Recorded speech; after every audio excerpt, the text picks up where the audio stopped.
What is up, Blood fam? Let's go for a Saturday afternoon once again. Cincinnati goes into Pittsburgh, taking on the Pittsburgh Steelers. And, man, I got to admit, I'm a little bit nervous today, so I thought I'd throw on some Bengals Christmas magic with my beanie. Compliments of one of our guys from last year. Thank you, Nathan. Also, got the Chad Ocho Cinco jersey going today because I need to muster up every little bit of help that I can get, because I want to tell you something. Earlier today, I was thumbing through TV and I was watching the NFL Network, and they showed that game about 4 weeks ago in Cincinnati. And, you know, there was some tomfoolery in that game with the officiating, and I wasn't really happy with some calls of the holding variety in that game that basically gave Pittsburgh that dub. So I'm gonna play for good karma today. I'm gonna gear up.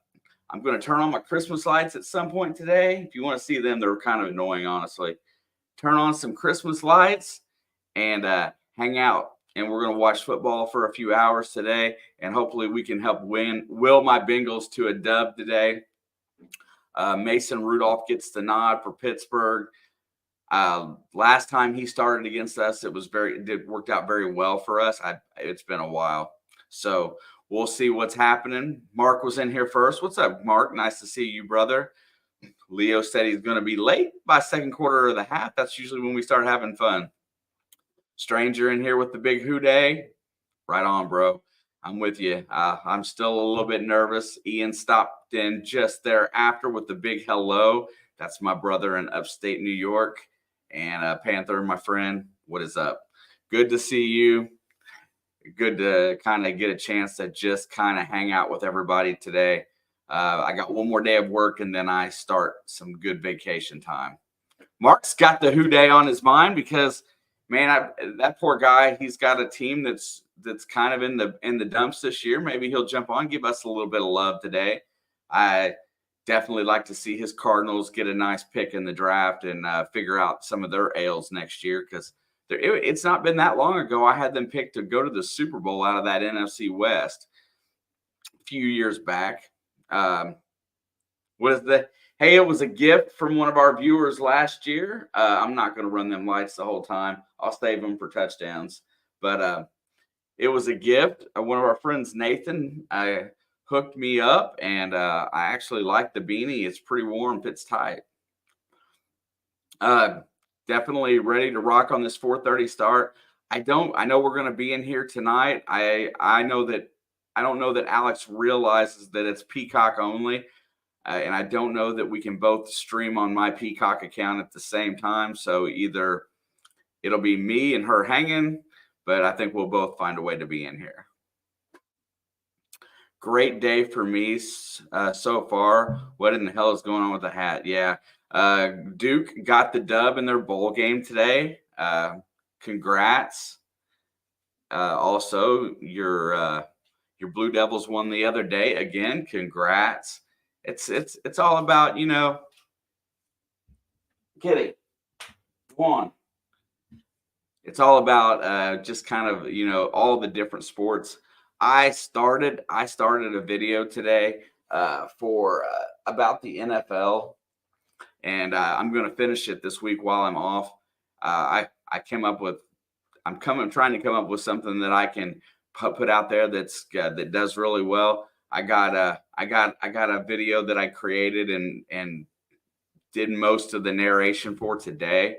It's about the future of football, and I think you guys are really going to like it.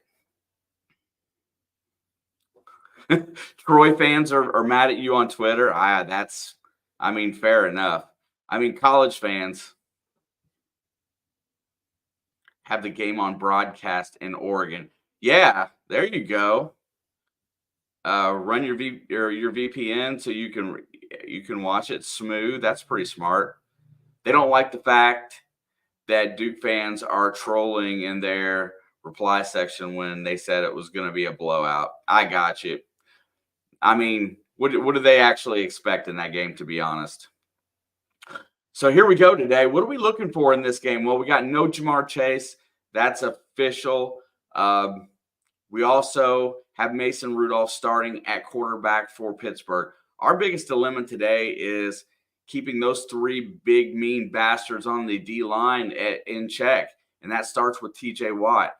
T.J. Watt will probably be he bounces around the line quite a bit, and he is a menace. Hayward is also a menace, and Alex Highsmith is a menace. Those guys need to be the cat's trying to get under my skin, dude. Kitty, get down. Get down. Okay, just sit. If you're going to sit there, you can sit there. You make great. Even if you have Lane Johnson, you're not going to stop TJ Watt every play. Yeah, that's what it comes down to today. So, Stranger, tonight is Peacock. Today is NBC, just so you know. So, basically, what it really boils down to is we got to be able to run the ball a little bit today. We've got to run the ball just enough to kind of keep those three monsters in check on the line.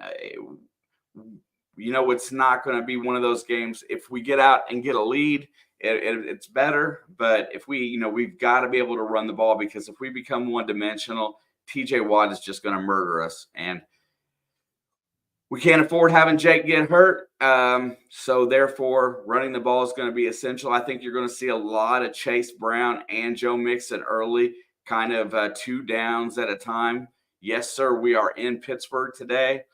You're gonna see a lot of mismatch of plays, a lot of checkdowns, quick outs, stuff to get the ball out of Jake's hands. You're gonna see that, and then if you can get some of the running game going and you buy a little time, you're gonna see some shots a little bit later on down the field. Jump balls to T. Higgins works really well. Ask Minnesota. Game is in Pittsburgh. It's gonna start in just a couple of minutes here. We should be T-minus 2 minutes to go before the start of this game. And, man, I tell you what, I would be lying if I was to say that I was not a little bit nervous about this game. If we win the game, we go up to over 60% chance to make the playoff. If we lose it, we drop to like 16% chance to make the playoffs. And, I just want an opportunity to play some January football. I want to go into Kansas City next week with something big on the line to make it another playoff game. I called this a playoff game, and I want to finish the season at home with Cleveland with being a playoff possibility rematch. So I'm excited. I feel like these last 3 games are huge. I think we got a chance to win every last one of them. The one at Kansas City might be a little bit taller task, but their offense has struggled a little bit where ours has been better. So it's almost dark in Pittsburgh. The lights are already on. We're getting ready for kickoff there at midfield right now, doing a coin toss. And we shall see. I'm going to sneak a little bit of volume in here. Hopefully it doesn't get too loud. Just so I can hear a tad. Patrick Peterson will be starting today at safety for Pittsburgh with the loss of KZ and Minkah Fitzpatrick. They are very, very light back there. Eric Rowe will be playing safety. And guess what? Miles Jack, back from retirement, just bought a professional hockey team in Texas, is going to be he's been elevated from the practice squad today. That guy was always a beast. We are currently in the 6th slot in wild card right now as they're showing us on the screen. And there's a lot of people right below us, including Pittsburgh and the Broncos, both at 7-7. We need to stay ahead of those two for sure. A win today really helps us out. A win today and a Buffalo loss, and I think we're locked. I think that's what it's really going to boil down to. He's been elevated from the practice squad to play safety today. None of the starting safeties from Pittsburgh are eligible. KZ's out on suspension. Minkah Fitzpatrick has a knee injury, and that is why their secondary is a little light. That's why I'm talking about throwing some jump balls to Mr. T. Higgins today, letting him and Tyler Boyd eat. Tanner Hudson in the middle, some checkdowns to these running backs, and let's go. Mason Rudolph, the most racist quarterback in the NFL, according to Myles Garrett, will be starting for Pittsburgh. And he's a pretty big quarterback. He's a la Ben Roethlisberger, so He's going to be hard to bring down. Trey Hendrickson's going to try to get in there. We got to stop the run. DJ Reader's out. I think I can't remember which muscle he tore, but he tore a muscle and he's out for the season. Looks like Pittsburgh may have won the toss. Cincinnati will be getting the ball first to start the day. And I see empty seats in Pittsburgh. What is going on? Is that correct? Oh my gosh, that stadium doesn't look but just a little over half full. It's going to go through the back of the end zone. I mean, Panther Y. I mean, it was a thing, right? I think Alex and I called that game, honestly. I just bring up things from my memory. I know. Look at all those empty seats. Tell me that there's not problems in Pittsburgh if you can't fill the stadium at home. That's horrible. Jake Browning's going to start it out in the gun. Joe Mixon to his right. Trenton Irwin also out on the right. T. Higgins and Tyler Boyd. Irwin's in motion. There's the snap. They are getting loud. They hand it off to Mixon, and he's going to get nowhere. Maybe about a half a yard right back to the line of scrimmage. Looked like a Brian Callahan first down call with Joe Burrow at quarterback. I would have loved to see play action on first down there, to be honest. That I've never seen Pittsburgh seating look like that. We'll have to check the attendance later today. 2nd down and 10 looks like a throwing down, I suspect. Boyd goes out in motion, out wide, right. He's looking. He checks it down to Mixon. He's going to get some running room. He's going to get all the way up to the 34-yard line, and it'll be 3rd down and short. Don't like the play coming up next because I'd love to see them stay outside this pocket. But good play call, very efficient. Get Joe Mixon involved and get 9 yards on the play, really close to a first down. Probably a really big play here. You don't want to let them go 3 and out here. So Travion Williams is in at running back. Browning's in the gun, 3rd down and 1. Here comes the pressure. Throws it downfield. It's caught. That is going to be a first down grab, and that is Yoshibas, number 80. The Harvard fresh rookie this year makes a nice grab on 3rd down. Just a little quick up and stop, turn around, little hook route. Yeah, I'm telling you, there's something wrong in Pittsburgh, honest to God. If they can't fill the stadium in a divisional game. All right, 1st and 10, ball's out to the 41. Browning's back in the gun. Looking down the field, he's got some time. He checks it down to Mixon, who's going to lose yardage by making the catch. Pressure was coming.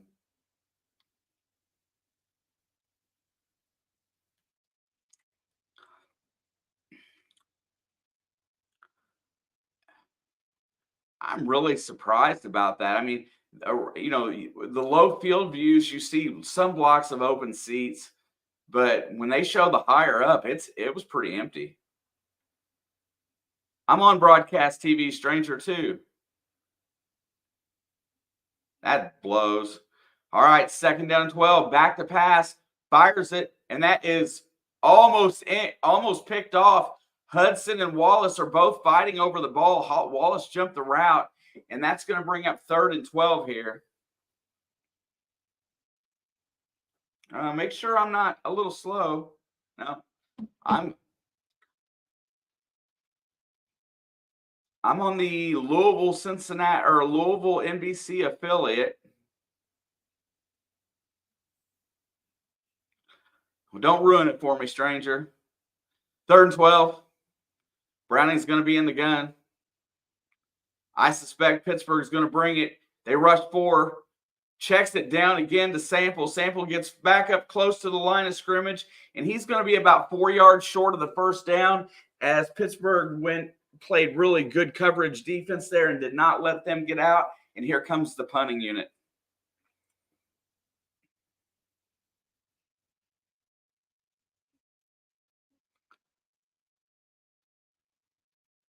Well, I tell you what, they're very conservative against this D line of Pittsburgh right now.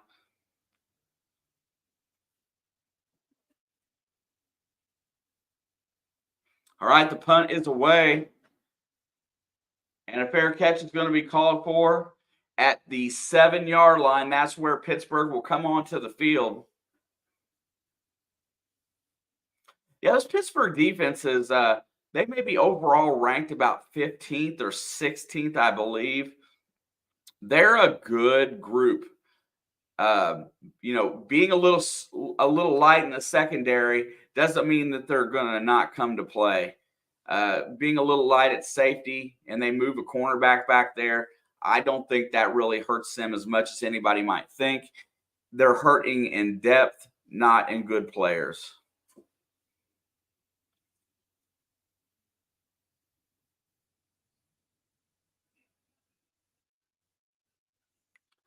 Yeah, YouTube sometimes does not give me the benefit of the doubt.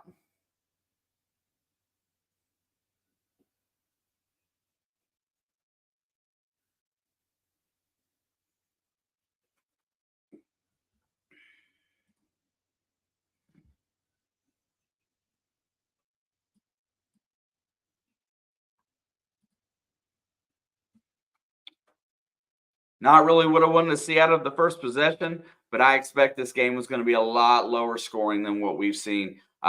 Really curious to how our defense comes in and plays against Rudolph. That's more of a telling tale about how today's going to go as opposed to how our offense plays.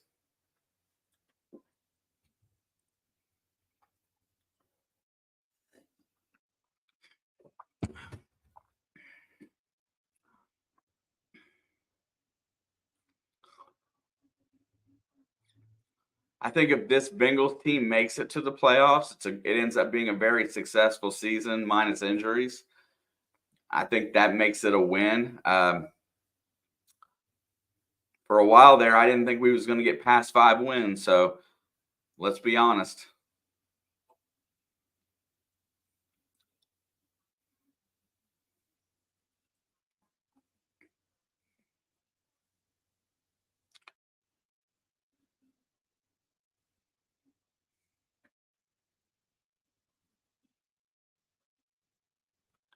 Yeah, it's true. My YouTube delay is normally right at about 35 seconds, and and of course you're on about a 15 to 20-second delay on live football. So I'm somewhere between 25 and 45 seconds behind usually what most people are seeing.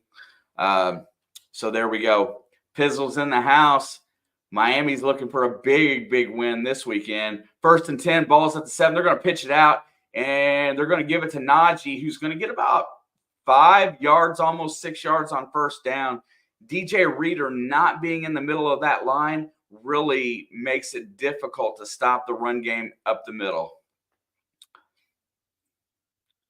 Pittsburgh wide receivers have taken a lot of scrutiny about not blocking or finishing plays.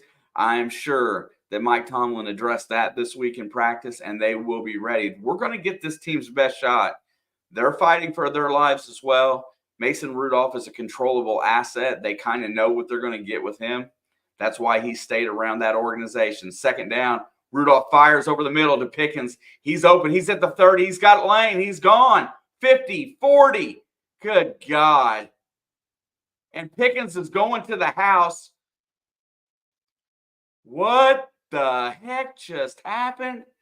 Good God.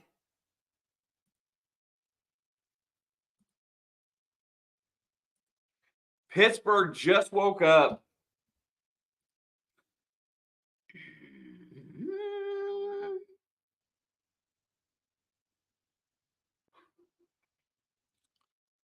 Nobody laid hands on a wide receiver there, and George Pickens took it. Let's see, that's going to be about 86 yards, I believe. Hey, they just said it. All right, well,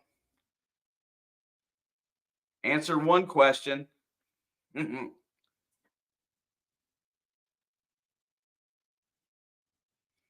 got to see this play again. Let's see what happened.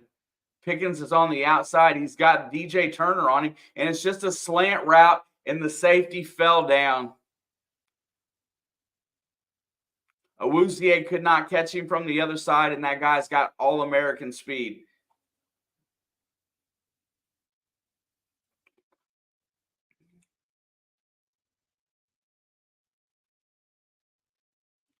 No Jamar Chase, stranger, just remember.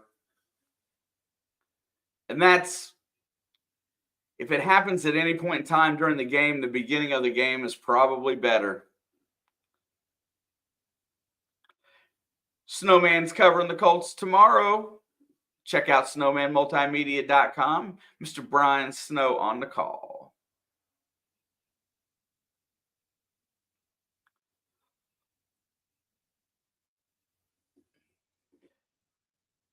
Yeah, you know what? You're on the road. Come on, there's some misfortune there. Hopefully get that stuff out of the way. Snowman joined our membership program today. Brian, thank you so much. Definitely appreciate that. I would love more than that. I would love a win today. You know what, Dave? I don't know. They put the rookie on Pickens, which I kind of disagree with, but that's his side of the field. And then the safety fell down, so you had a couple bad things to ask. Go ahead, hit it, Snowman. First down and 10. Got to answer. There's the handoff to Mixon, who's going absolutely nowhere on first down. So you're not going to run up the gut on this Pittsburgh team. You've got to get the edge. Second down and 10 coming up. Absolutely. I have no problem with that, Brian. Just not going to be able to set you up right now unless somebody else is modding that's in the chat. Definitely by halftime. All right, it's going to be second down and 9. He did get a yard on that play. Browning's back to pass. He fires over the middle, and that is Trenton Irwin on the grab. It's going to get about 6 or 7 yards there.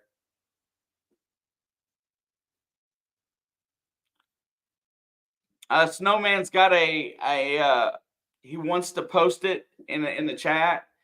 It should be a link for a GoFundMe if I can't remember who has mod rights in here during football. If you post it, I can pin it. So Brian, just tell him what you need posted, and he will get it in there, and we'll get it pinned up. All right, third down and 3. Browning's back to pass. He's got time. Fires downfield. Caught by T. Higgins, who's going to cross midfield into Pittsburgh territory all the way down to the 44.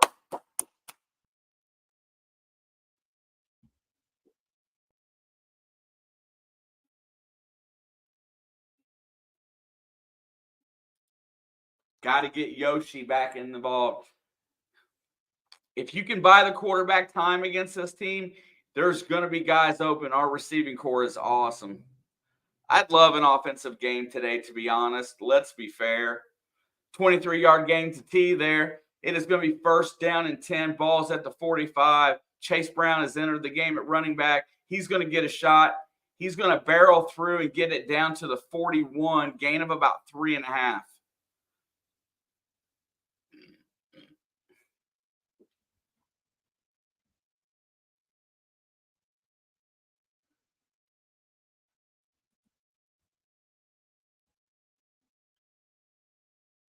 Yeah, I forgot to change the second point. Thank you. I'll get it.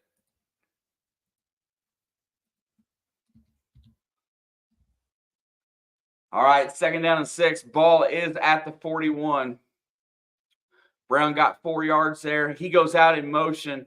Browning's back to pass. Here comes pressure. He throws it up, and it could be – and it's caught by Yoshi Boss. Comes up on the tipped ball and gets there. Pittsburgh gets in there and blasts Browning, but he got it out of his hand, and Yoshi made the catch. The hit came from Highsmith, I think. Nice concentration by Yoshi there. No doubt. He's a little bit limp getting up. It is 1st and 10. Ball's at the 30. Cincinnati really needs 7. They got to keep this thing close. He's got blocking. There's the outlet pass. That is going to go to number 84. That is Wilcox. And he's going to get about 6 yards on 1st down. Yeah, stranger, Yoshi's going to be our Tyler Boyd next year. As I don't think with all 3 of these receivers with contracts coming up, I don't think we're going to see Boyd back, or probably maybe not even T back, honestly. I don't know yet. I'm not sure how they can work the contracts. But Yoshi's going to end up having to play a bigger role next year for sure. 2nd down and 4. Pretty nice play on 1st down. They throw the wide receiver screen out to Boyd. He gets the 1st down and gets knocked out of bounds. And that'll get Cincinnati inside the red zone. 1st down and 10.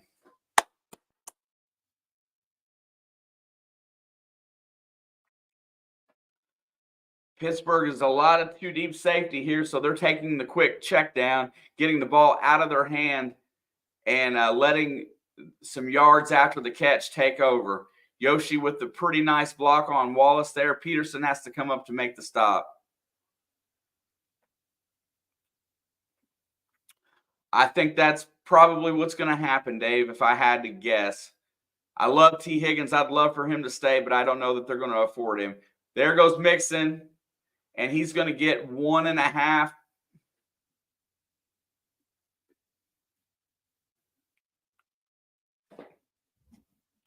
Yoshi Bosch is more of a T. Higgins replacement, and your other pick, Charlie Jones, is another Tyler Boyd. Yeah, and that's kind of why they went after guys that they wanted in the mid to late rounds. I don't think they're really going to be hurting with wide receivers. Guys like Trenton Irwin have stepped up and played big. I think they can still do well next season, but let's play for this year. Here comes pressure. I can see them lining up. They rush 4. Drop it down, and that is incomplete. And that was intended for Yoshi Boss, and the ball was a little bit behind him, it looked, and he couldn't quite grab it. It's going to be 3rd and 8. I think so. It's a pretty nice wide receiver class and tight end class out there this year. They may go for a higher priority tight end. I'm not sure. Hudson's done a very nice job as filling in. And I see the towels finally have emerged. 3rd down and 8, big play for Pittsburgh. They want to get back off this field in a hurry. Cincinnati's going to look to strike. Here comes 3-man pressure 4. Browning rolls out. He's off. He's going to have to throw it. He fires it, and he throws the interception in the end zone. You should have threw that ball away. What are you thinking? And this game could not have started any worse for this Bengals team today. Yeah, that's the other option. They may tag T next year. Browning just made a mistake. I don't know who he was throwing to. There was nobody there.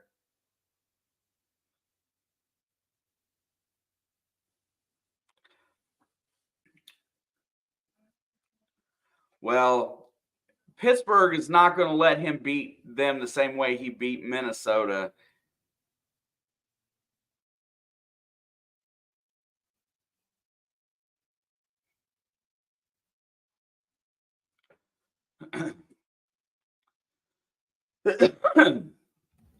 Chicago. Chicago can pay Higgins. I'm not sure. I think the franchise tag is an option there. I think, and for a 1-year deal, trying to win a Super Bowl. Yeah, I know Carolina's a little bit. I think Carolina should really concentrate on what they need first, and that's finding a head coach and figuring out what kind of team they're going to be next year. That's the bad thing when you don't know which direction you're going to go. University of North Carolina. Yeah, Drake May could probably use T. Higgins. What's up, JB? 4 inches of snow. Nice.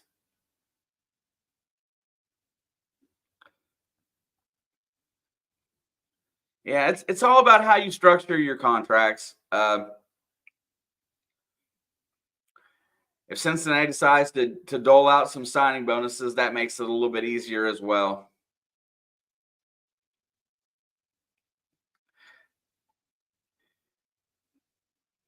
Man, Duke fans are very touchy about North Carolina. That's for sure. So right now, you couldn't have had asked for a worse start or had a worse start. You showed you could move the ball, and then you made a very poor decision there at the end. There was nobody there. I'm not sure if he was trying to throw that ball away or not, but he should have threw it away and took 3 points. -3.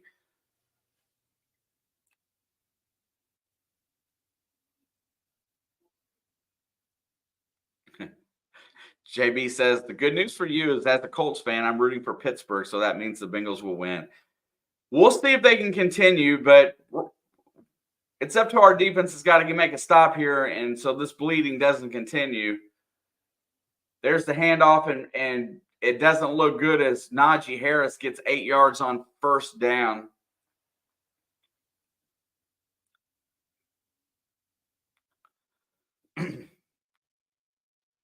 So the goal in any football game is you got to make the team one-dimensional. If you can make Pittsburgh one-dimensional and make them try to rely on Rudolph's arm to win, that's not their game plan. They want to power run the ball. They're going to do everything they can to burn this first quarter here. As there's Kenny Pickett on the sideline. 2nd down and 3. He only got 7. Rudolph's back to pass. The throw's over, and that's going to be caught by – that is Robinson, I believe, number 11, who does not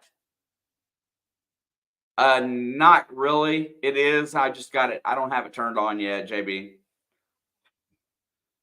I redid this whole side here, and I took my fireplace out down here. It might go back. Probably Panther for Christmas. It's on Monday, so I'm assuming we'll be here for at least one game. All right, 1st and 10.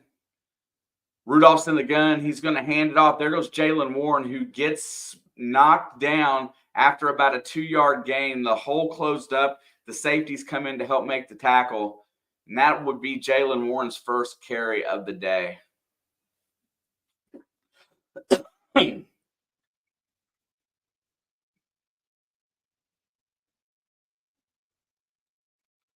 Yeah, we don't expect anybody to be in here on Christmas. We just plan to be here in case anybody would like to hang out. All right, it's 2nd down and 7. This defense has been a bend, don't break defense all year. Usually give up big chunks of yardage and then go for red zone efficiency. Nice stop on Najee there. 2-yard gain. It's going to bring up 3rd and about 4 or 5.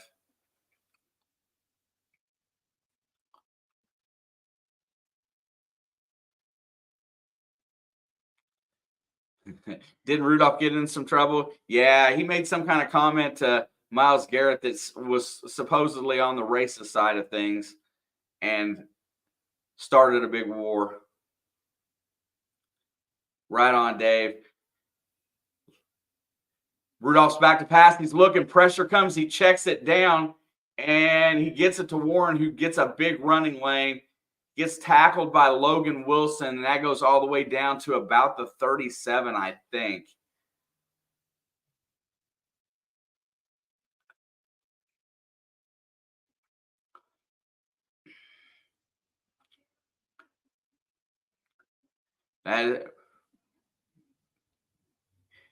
Good job by the O-line there. That's a normal play where we should be getting pressure. And yeah, no problem, brother. If you get that link to Mostly, who's Sword in the Spirit, he will get it posted and I'll get it pinned. Oh, there goes Warren on 1st down for about 4 yards. Gets it down to about the 33.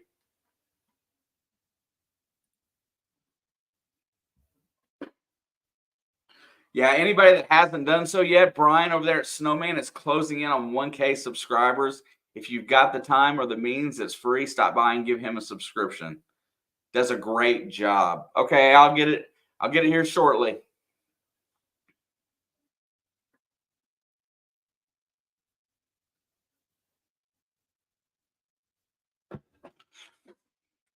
All right, 2nd down and 6. Ball's at the 34. Rudolph throws it downfield. He's got to open Robinson on the edge. And Cincinnati's playing a little too deep on this guy here. And they're dunking everything between 4 and 7 yards down the field. Awuzie's playing off a little weird zone coverage there. Didn't like it. What's up, Creek? I need some help, bro. To be a Merry Christmas, we need Colts and we need Bengals in the playoffs. We need Steelers and Bills to stay home. 1st and 10. Pittsburgh's made it all the way back to the red zone here. 19 seconds to go, and they're going to have to use a timeout.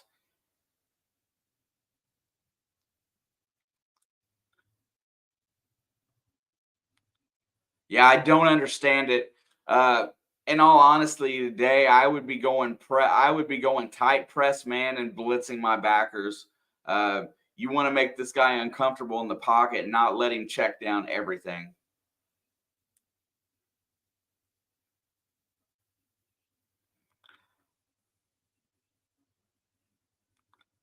You made an entirely big bet today. Okay, Creek, what's the bet, bro?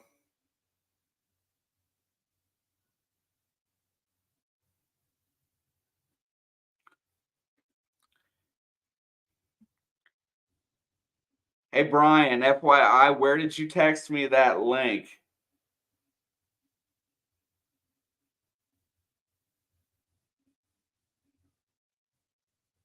Okay, I'll check for again here in a minute.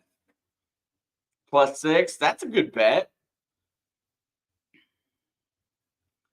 All right, there's the handoff to Najee. He's looking for a hole. He's got it. He gets the 1st down and gets all the way down to the 6. There is no inspiration so far on this defense yet today, and Pittsburgh continues to move the ball. That will bring us to the end of the 1st quarter, and today is not looking super good for my Bengals.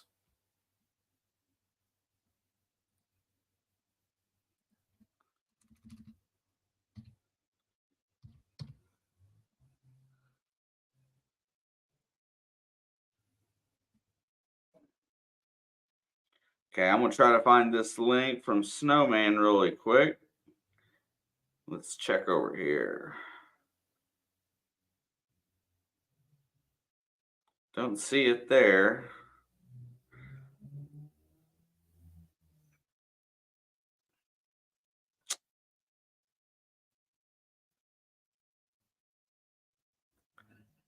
Oh, there it is.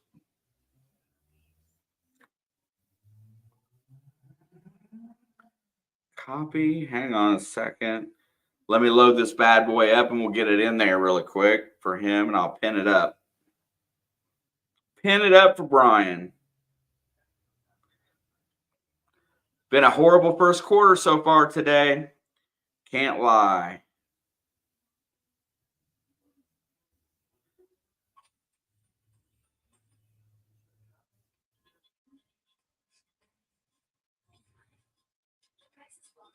Oh my gosh, a Temu commercial. What the heck? Oh, let's see if that took. Let me see. It did not, I don't think. 1 second. We'll get this squared away here.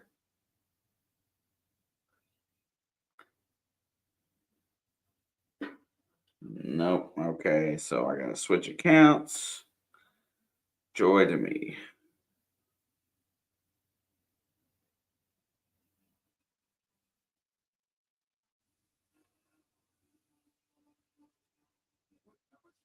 There we go. Almost there. I'll be done in just 1 second. Need to charge that to Sig.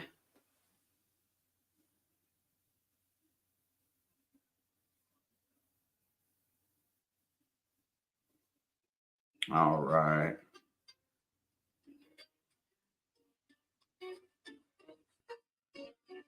Oh, God awful.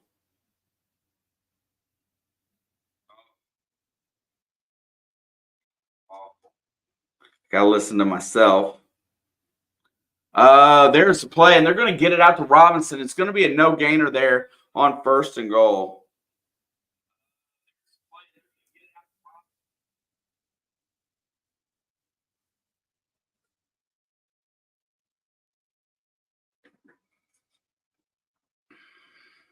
Almost there. 2nd down and goal.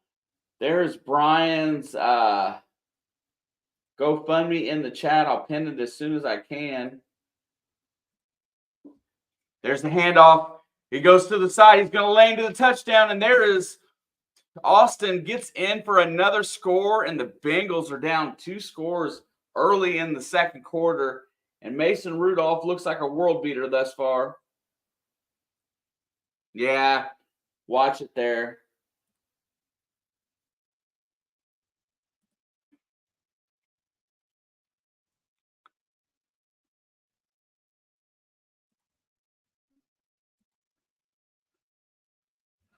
All right. Intentional typing. Yeah, Craig, there we go. Let me get the score up here. Extra points up, and it's good.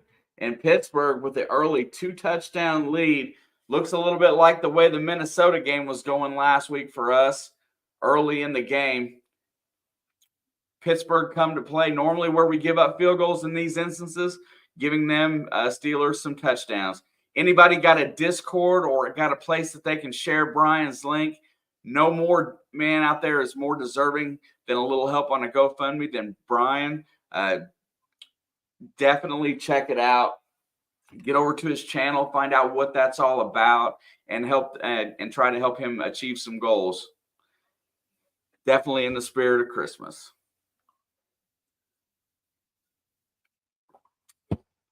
Tomlin's a damn good coach. You know, he's got a lot of things working for him. Leo, I'm telling you, I mean, I got roasted because I didn't think they would be able to go into Jacksonville and put up 34 points. Being honest, I got roasted, so it's all good. It's not over yet. Game's just getting underway. This Pittsburgh team cannot maintain that type of offense. They haven't all season. If they do, they may get 21. Yeah. Hopefully you didn't burn them fish sticks.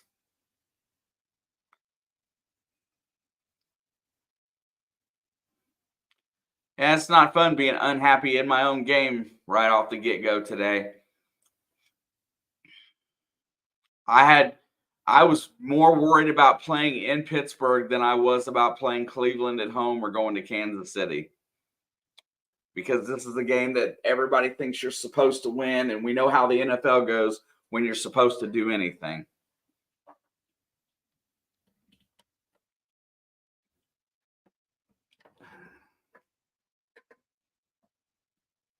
Living the life of a Panther fan? Nah, bro. I don't like fish sticks. Don't even know what fish sticks are like.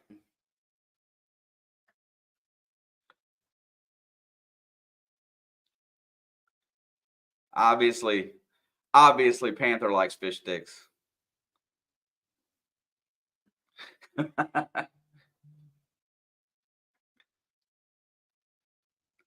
Oh, glory to the shark horse. What's up, bro? Nice to see you.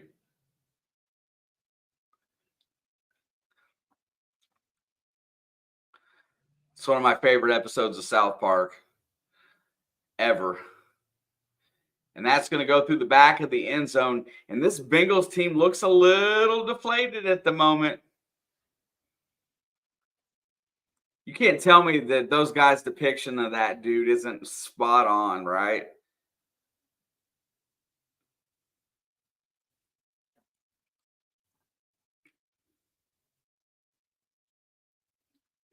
Shut up, Kyle. All right, here we go. 1st and 10. Browning's back to pass, looking downfield. He throws it at the feet of Mixon. Now he's a little gun shy since he's thrown a pick. He has got to roll out and get away from that pocket, get away from them monsters.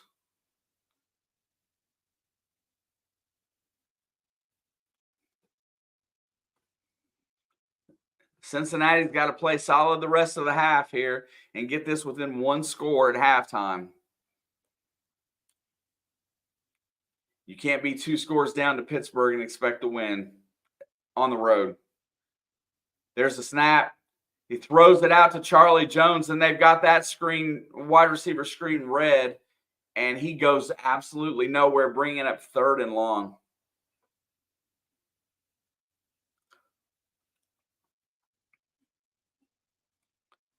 They have got to elevate something. They've got to get something downfield. Because they're calling the same plays that they called last week. That's exactly what they're coaching against. Callahan is notorious for that. They got Sample in the backfield, and they're going to take a timeout here on 3rd and 11.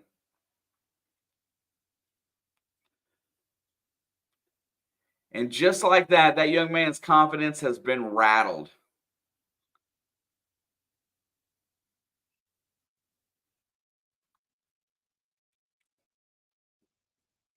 Not saying Pittsburgh wouldn't have had 14 either way, but we should have a 3 spot on the board right now because that interception should have never happened.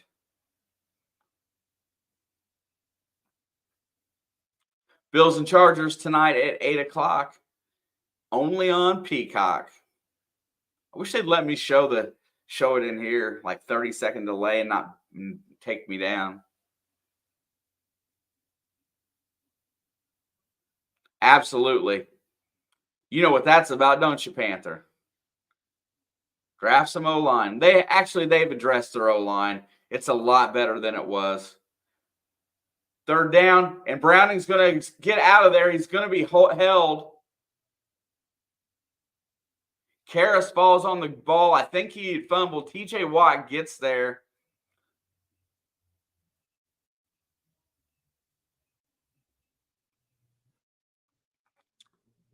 And that's going to be 4th down. I got home for the second half of the basketball game. And what I felt like there was, well, I listened to it on the radio in the car. I'm glad to see that we hit some outside shots, that's for sure.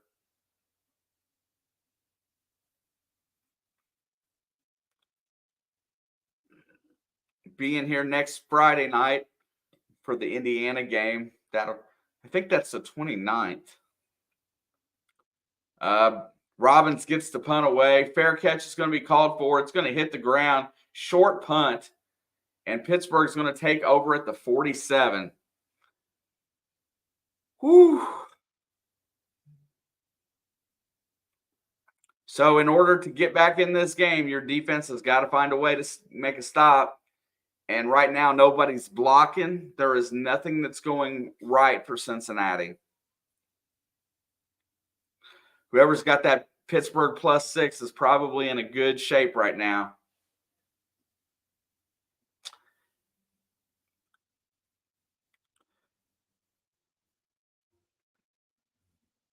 Yeah, when you're down 2 scores, your goal is to get it to 1.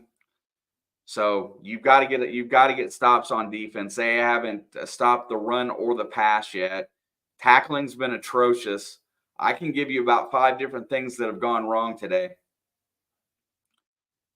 Pittsburgh's defense usually does show up. They're a pretty good squad.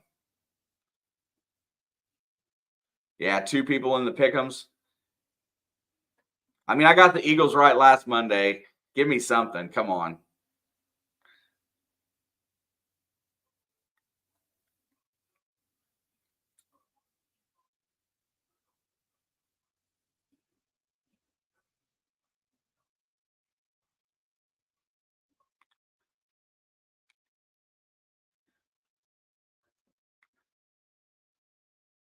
I got to admit, being scared to death of this game was not, I mean, it happened. I knew it could be this way. Uh-oh.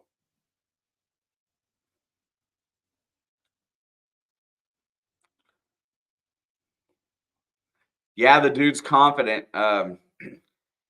He he feels like his coaching style will turn into something positive in this Big Ten, and if he can win in the Big Ten, especially in that Big Ten East, love Tom Allen, but I would love to see Indiana football winning. That would make me pretty happy. I've read a lot about recruiting and stuff like that.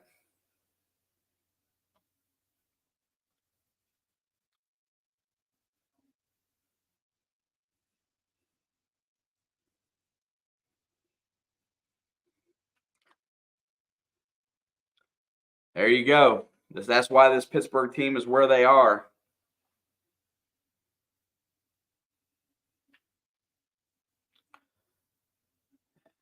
Yeah, this isn't the chaos that she's looking for. There's a handoff. Najee's got a big gashing hole. He gets to the second level, gets 9, almost 10 yards. He should be really close to that first down. It's going to be in a nice spot where they can take a chance. That's probably true. I forgot that they're going to they took them Pac-12 teams, and I haven't really seen how that shakes out for football.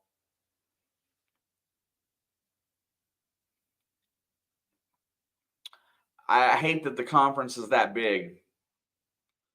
Second down and 1. There's the handoff. Najee's got it. He's got it the first down, I think. Spot looks like he's going to get it. That's going to get them down to about the 41.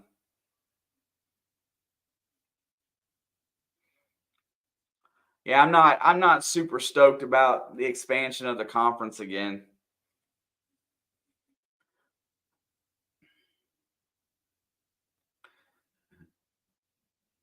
That's good. Just a little burnt. All right, 1st and 10. This defense has got to step it up. They're going to go play action. Rudolph rolls out. There's pressure. He has to throw it away.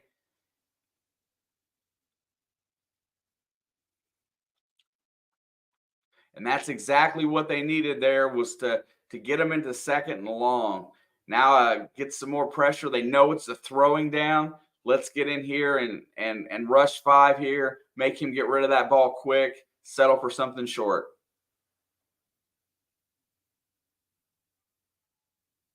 Yeah, no doubt. They got to play some defense. All right, 2nd down and 10, rush 5. Let's get to that quarterback. They send 4. There's a big shot. Ball's down the field. And good defense by Mike Hilton to get in there and break that up on the underthrown ball to Austin. Somebody got a big hit on Rudolph. Somebody came clean. Who was it? I can't even see it. It happened so fast.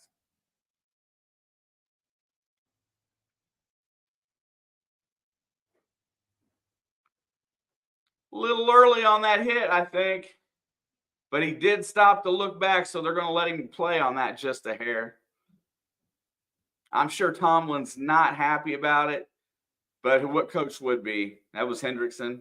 All right, 3rd and 10. They're only going to rush 3 this time. They're going to step back deeper. No, they send the blitz, and that's tipped up in the air, and that's caught for a loss. That's going to knock them back outside the 50.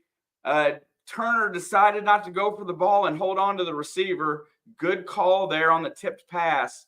And the Bengals D finally gets off the field. Let's see if we can get some momentum as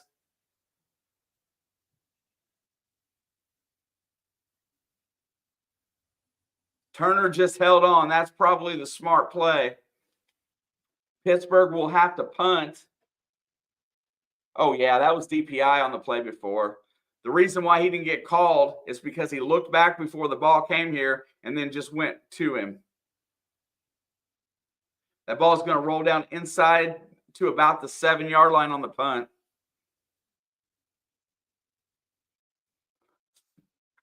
Trey Hendrickson is probably one of the better D linemen in the NFL, especially at the end position. And he looks like just a big, nice teddy bear.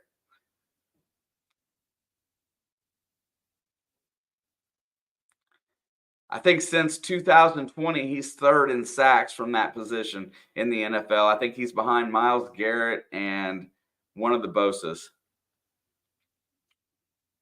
All right, got a chance to do something here. You got the ball back. They drop it off. There's a completion to Yoshibas, and that's going to be 6 yards on first down. I think throwing on first down is good. Get them back a little bit. Maybe you can run on second, but you got to get some time out there to run the ball. I ain't giving it Hendrickson away. He's gonna get a nice contract when his time is due. Off-season talk, bro, man. That's off-season talk.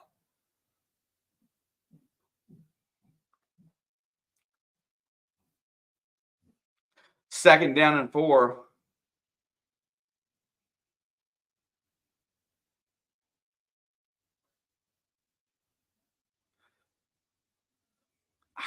What does this give me crap? Pay him. If you guys want those guys, pay him. Logan Wilson's locked up long term, so he's not going anywhere.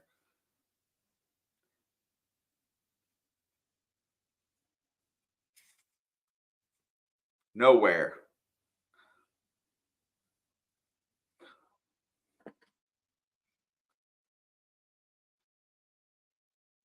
Hey, it is what it is. Let's see how your organization handles the offseason. We'll have lots of time to talk about draft order and selection process, free agency. We got all kinds of time from that between February and August, which we're going to get back into full scale at least once or twice a week. All right, second down and 4. Brown gets the ball. He gets to the edge. He's going to be right at the first down marker. I think he got first down yardage on that play. Not sure.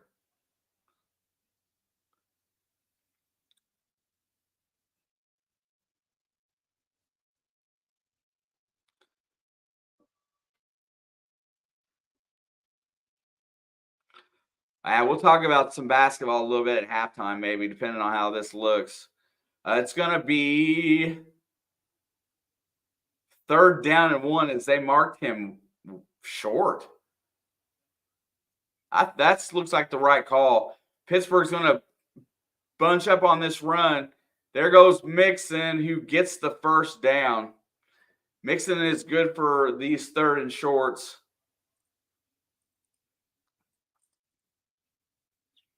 What's up, Renault? Good to see you all. Yeah,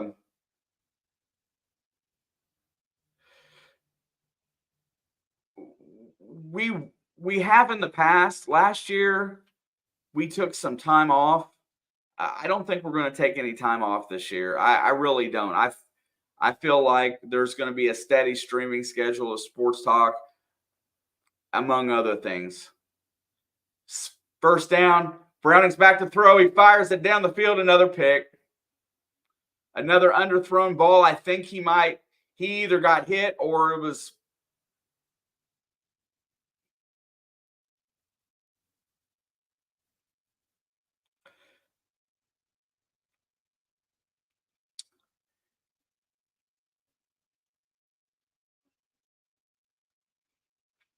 Yeah, so the zone is what's really confusing him. Let's see what he saw. Yeah, he saw a wide open Tyler Boyd on a crossing pattern, but he was going into an area. He did not get hit. He just underthrew he just had there's nothing he could have done there. You're going to have to take the short out passes right now.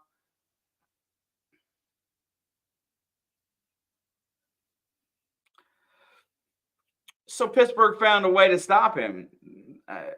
I mean, we're getting ready to, they're inside the red zone here off the second turnover, which is not good. Yeah, it was Eric Rowe. And there's the blitz. Hendrickson hits Rudolph, and he throws that away.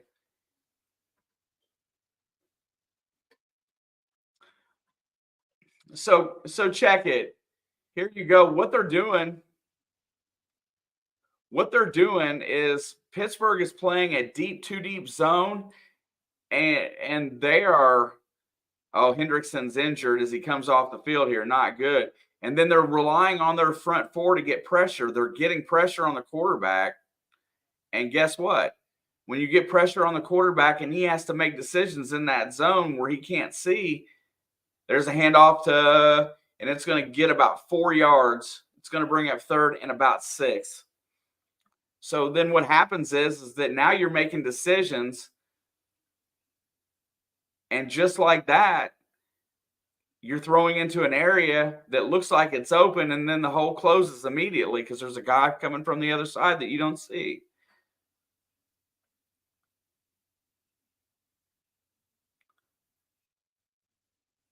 All right, it's 3rd down and 6. Ball's at the 10-yard line. No touchdown for Cincinnati. No touchdown. You got to stop him. Rudolph's back to pass. He scrambles. He's going to try to get loose. He does, and he's going to get the first down. He took a shot there.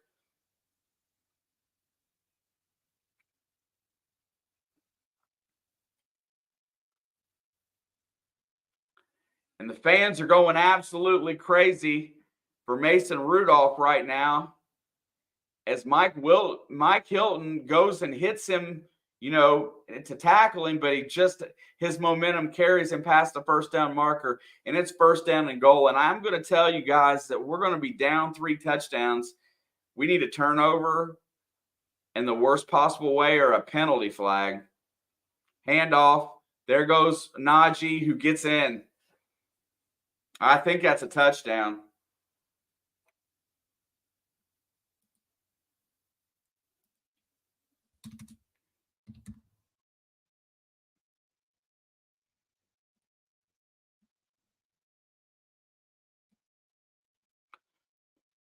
Whew. Mike Holtz blew a third. Oh, his knee's down, but I think he's already in.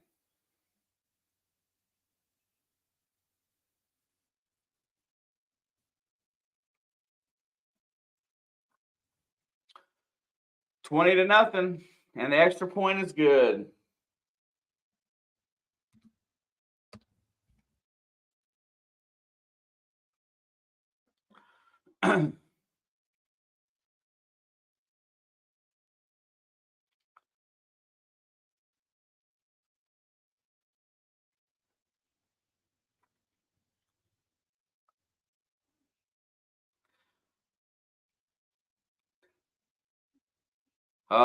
Well, so far today, it's not been anything worth writing home about.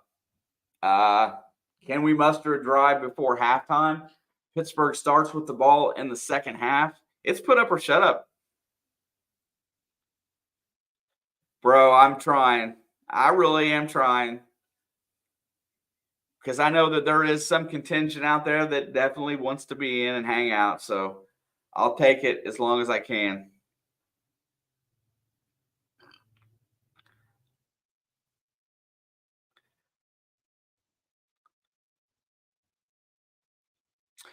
Do you still think Mitch would have been harder to play against than Mason?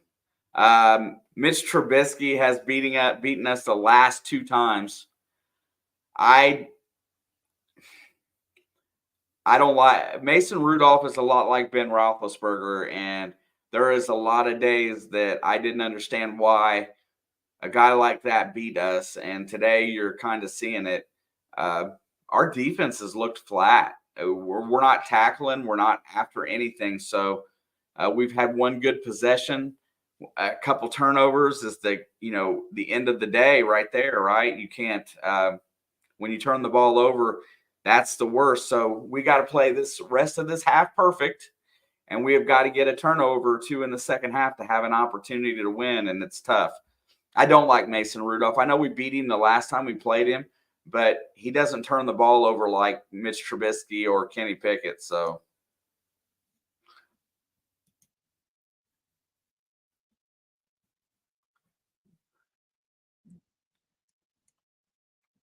yeah, no good feelings.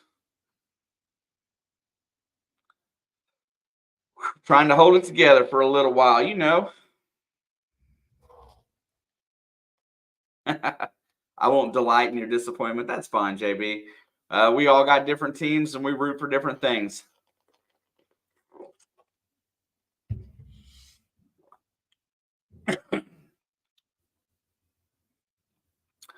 I'm more disappointed in the offensive play of my Bengals right now than the 21 points that Pittsburgh has put up.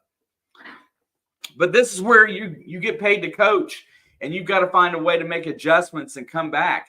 This Pittsburgh team is definitely capable of going 3 and out 5 times in a row. So, you know what? They've shortened the game. We got halfway gone through the second quarter. Cincinnati's got to put up a score here. They've got to fight back. They got to show something that's in their arsenal that says that they're not going to quit today, or this could be a very long day.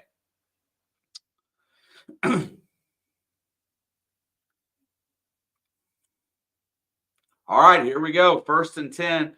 Ball's under center. Looks like Chase Brown is in the backfield. There's the handoff, and he's going to barrel forward for about 3 yards before he runs into a TJ Watt.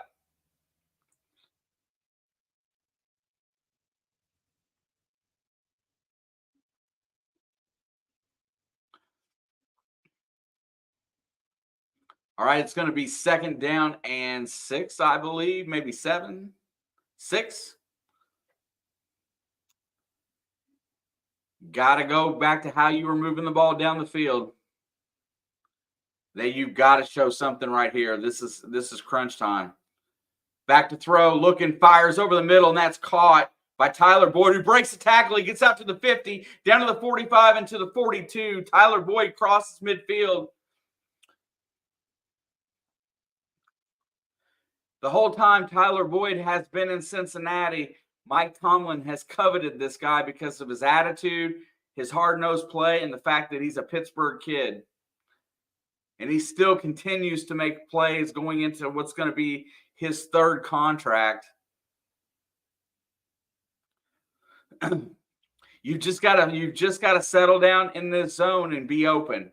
That's how you've got to play it. Pittsburgh's not going to blitz a lot. Back to pass, they got protection, fires deep down the sideline, and that's caught by Tyler Boyd at the 29. And just like that, Cincinnati's inside the 30.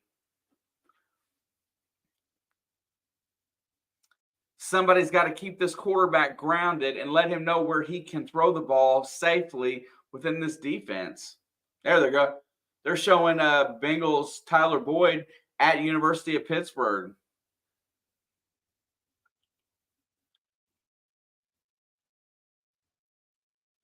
All right, 1st and 10. Ball's at the 28, and then some change.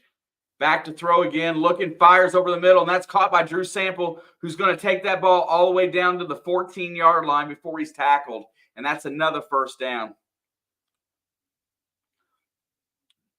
This team's back is definitely up against the wall here. TJ Watt's coming off the field on 1st down to get a little bit of a blow here. I guess Pittsburgh is assuming that by him coming off the field, it's going to be a run play. Let's see. Let's see if Pittsburgh knows our playbook better than we do. 1st and 10, Mixon's in. Left of Browning. He's back to throw. Fires over the middle, and that's caught by Trenton Irwin, who gets down inside the 5 to almost a 4. It'll be 2nd down and 1 with 4:20 to go in the half.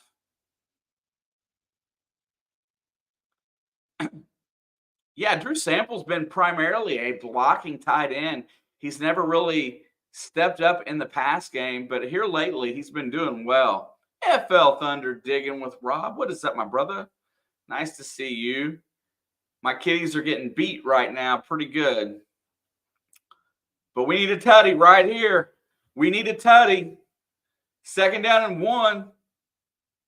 There's the snap, and there's throws it out on the edge. Trenton Irwin's got it. He's going to be short of the 1st down as he gets no gain on that play. They go with the wide receiver screen, and that was played very well by somebody I coveted out of the draft, and that is Joey Porter Jr., absolute stud out of Penn State. Definitely would have liked him to be my 1st-round pick last year. Not going to lie. 3rd down and 1, big, huge play. I would quarterback sneak this play right here. I'm just saying. I would not give this time to push the line. They're going to hand it off, and I don't know where he went down at.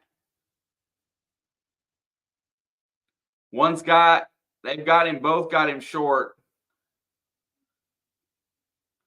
And that's going to be 4th down and inches. You don't have a choice at this point. Trenton Irwin looks like a tight end. Nah, he's not that big a guy. If they don't run a QB sneak, we're going to get stopped here. We've been in the red zone 3 times in this game.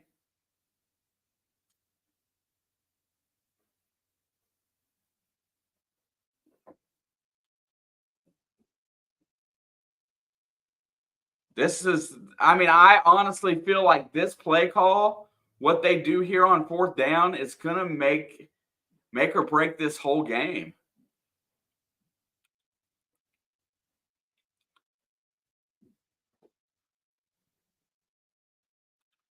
I don't know if Trey Hendrickson's coming back into the game. I can't hear any of what they talked about, but he went off the field.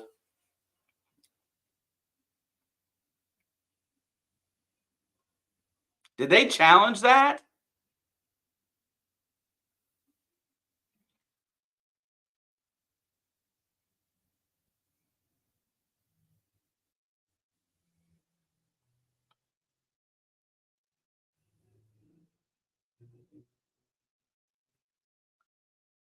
They are, aren't they?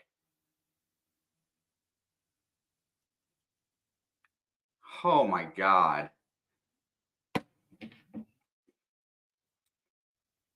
Well, if you take the points, it should be 21 to, in my mind, it probably should be 21-3 right now, the way they played.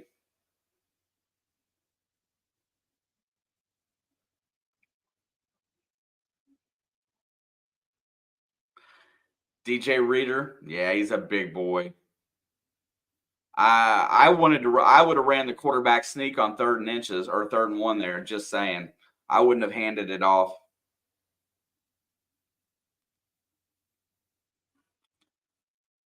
Yeah, teams need to get somebody that's not emotional to control the challenges. I think the challenge should just be directly called for somebody that's not on the field. I would say the coach throwing the flag, but I think he should be told.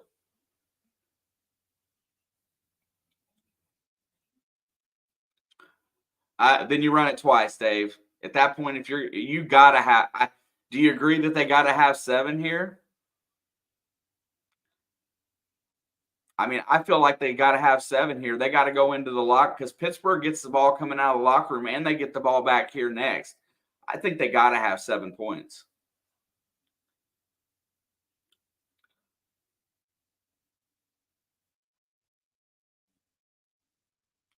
QB sneak it. Just don't do what Nick Mullins did last week.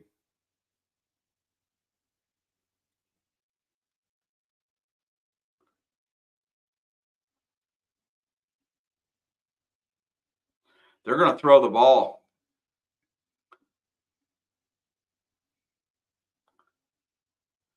Holy smokes.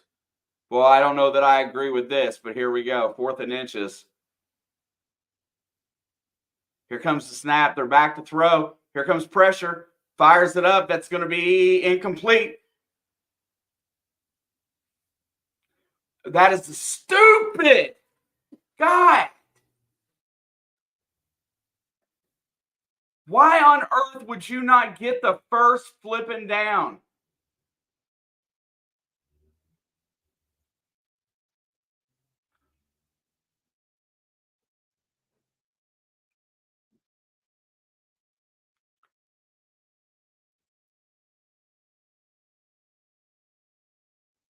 I mean, that looks like PI, but they're not going to call that there.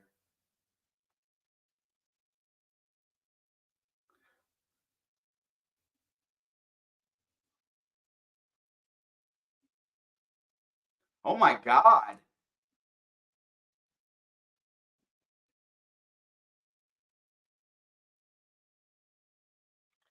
I disagree completely. That's another play call that was absolutely wrong. They should have QB sneaked that 2 times in a row. They flip it out to Warren on the screen, who's going to get really close to another first down, and they're going to be down 3 scores going in.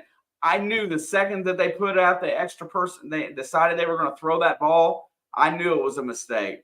That's why I'm not visibly throwing things right now. But when you go out there and you rely on officials to throw flags, when you make plays for that, like underthrowing a wide receiver in the end zone to come back for a ball, you're just asking to lose it.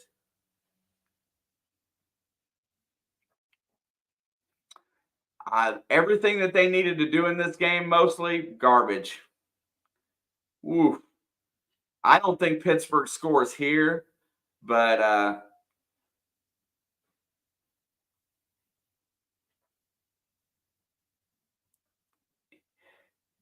yeah, especially when getting the ball when you're going to be inside the 5 yard line. I mean, I okay. Let me rephrase this. I would rather be stopped at 4th and inches with the running game than I would throwing a bad pass in the end zone with pressure in my face.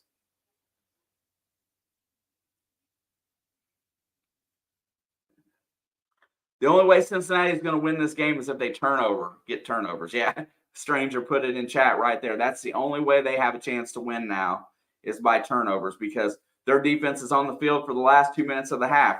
Their defense is on the field for the first probably 4.5 minutes of the second half. There has got to be a turnover at some point. And there's no settling for field goals unless you're getting the ball frequently, but Pittsburgh's been able to move it.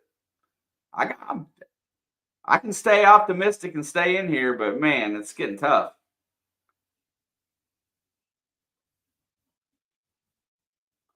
Uh, nah. I don't. I really don't think.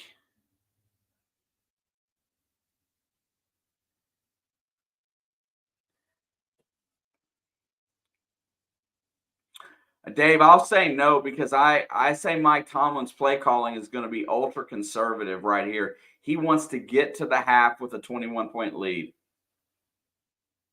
So I'll disagree with Dave.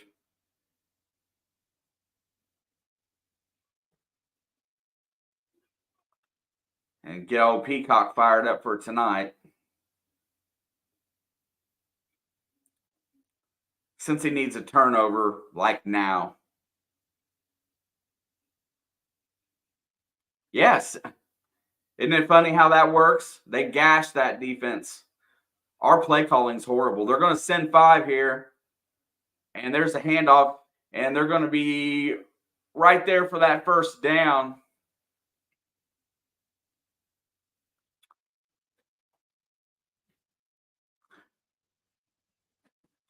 Yeah, there's days that I agree and disagree. Pittsburgh's going to hurry up here. That's what I want to see. Throw it, throw it. Did that ball make it past the line of scrimmage? BJ Hill got in there from the nose tackle position.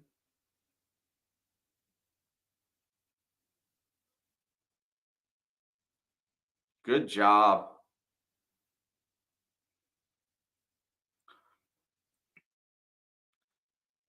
Arizona and Florida. Isn't Florida Atlantic the team that we played earlier this year? Back to pass. Here comes pressure. Lets it go. Incomplete. They finally put a Wouzier on Pickens, which is a good idea. I'm so disappointed in the coaching in this game. You can withstand some bad plays and a turnover, but bad play calling there has cost this team 6 points at least. We should have 10 going into the half is where I feel, and we got a big goose egg.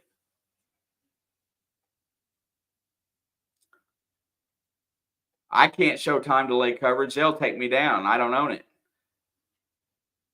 No, he's juggling it. Oh! I don't know about that. Let's see.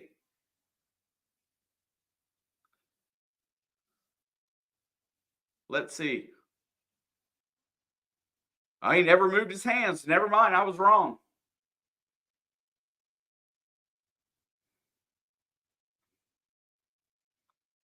Wasn't Florida International. Here comes the blitz. Fired it over the middle, and that's almost picked off. They're going to.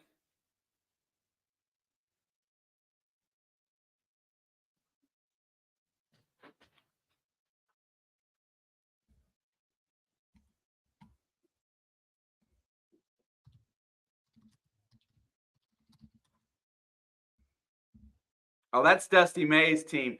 Arizona's going to lose that game. I hate to say that, but they probably are.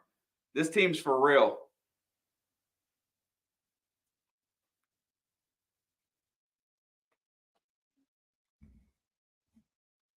No.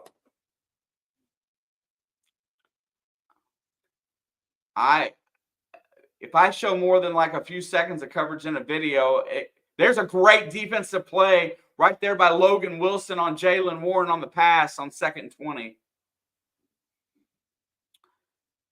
Dusty May is the coach of that team. He's the guy that the former Indiana, he was on Coach Knight's, he was like a ball boy or something for him. Definitely a stud coach in the making. Arizona is a good flipping team. They're probably going to lose this. 2nd and 20. They're going to get an interception. They keep pressuring him. Fires over the middle. It's caught by Najee. Or that isn't Najee.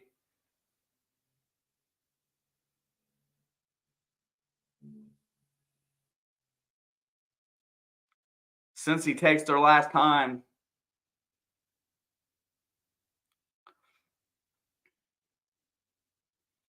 They've had a couple good opportunities for getting the ball back here, but Zach Taylor has made some poor decisions today.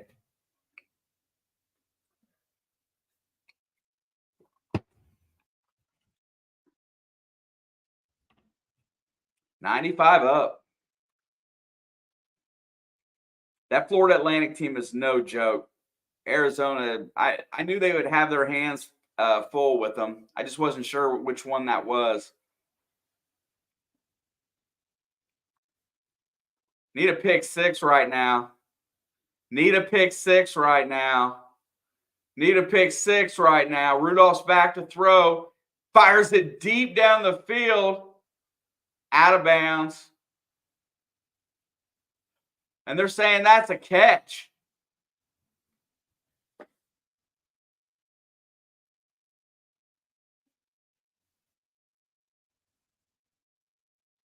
Oh.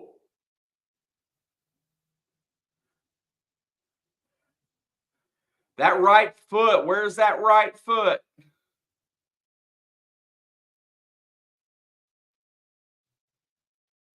Oh, I don't. That's right on the line.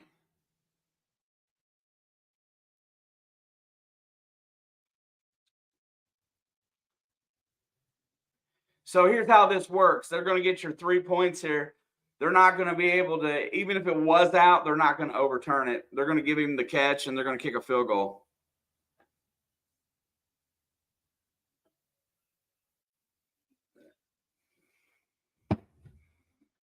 Hope you're right, Dave. I'll rewind.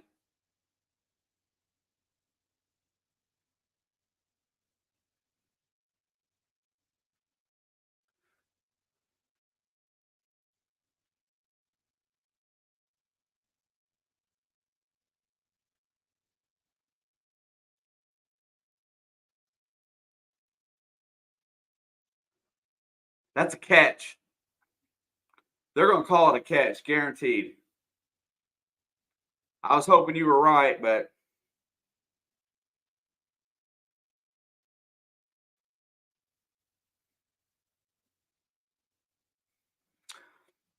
I feel like they're not going to overturn it. Yeah, I would.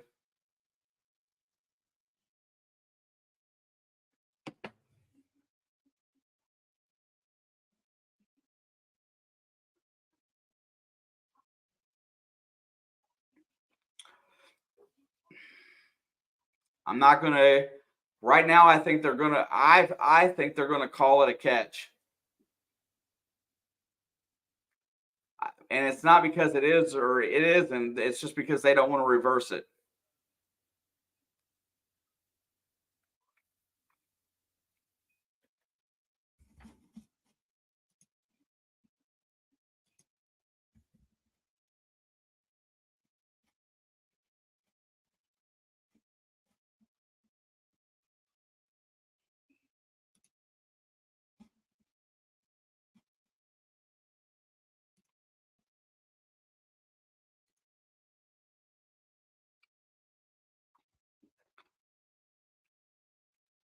'96, '95, 2 or 6 seconds to go.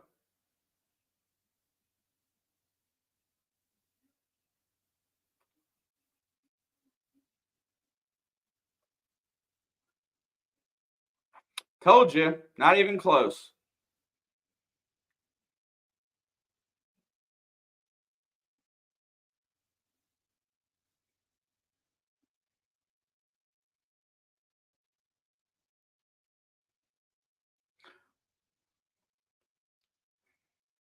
They score a touchdown here. I won't turn the game off, but man, we're going to find something else to talk about in the second half.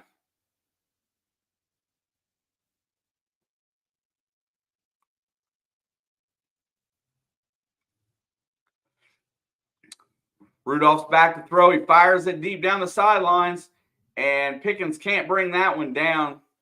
It's going to be 3rd down and 5.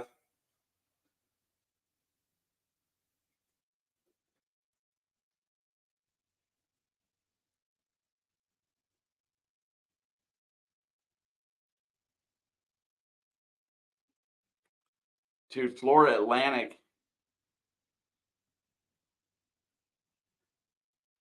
I'll check out at some point, Panther. It'll happen.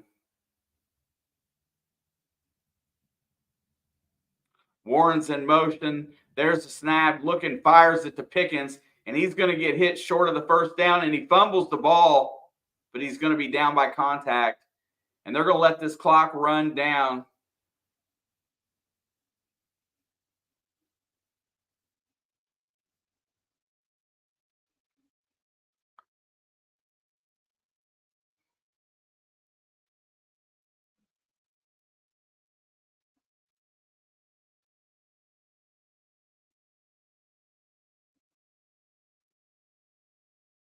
Fourth down and 6. They're going to let the clock run down and kick the field goal here. Holy crap. I can't.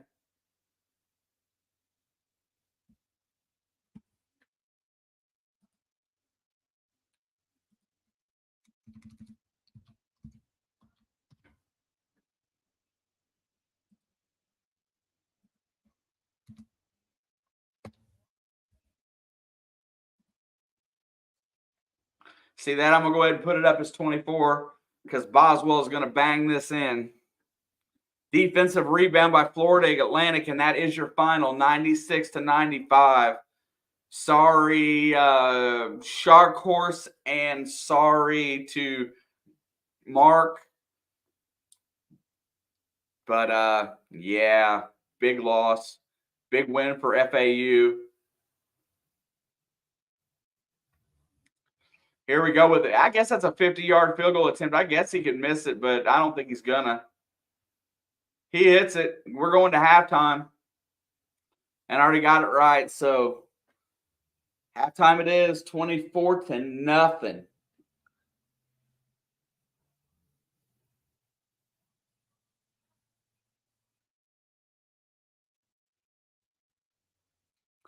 Man, I tell you what, my brain is shot. Pittsburgh gets the ball out at the beginning of the second half. I'm going to try to find a way in my head that this works, but I really can't. What we can talk about, though, while we're sitting here, since we said we would talk about other stuff during halftime, there's nothing in this game statistically that's worth a crap to talk about, and it's heading in a direction that I don't think we can come back from without help.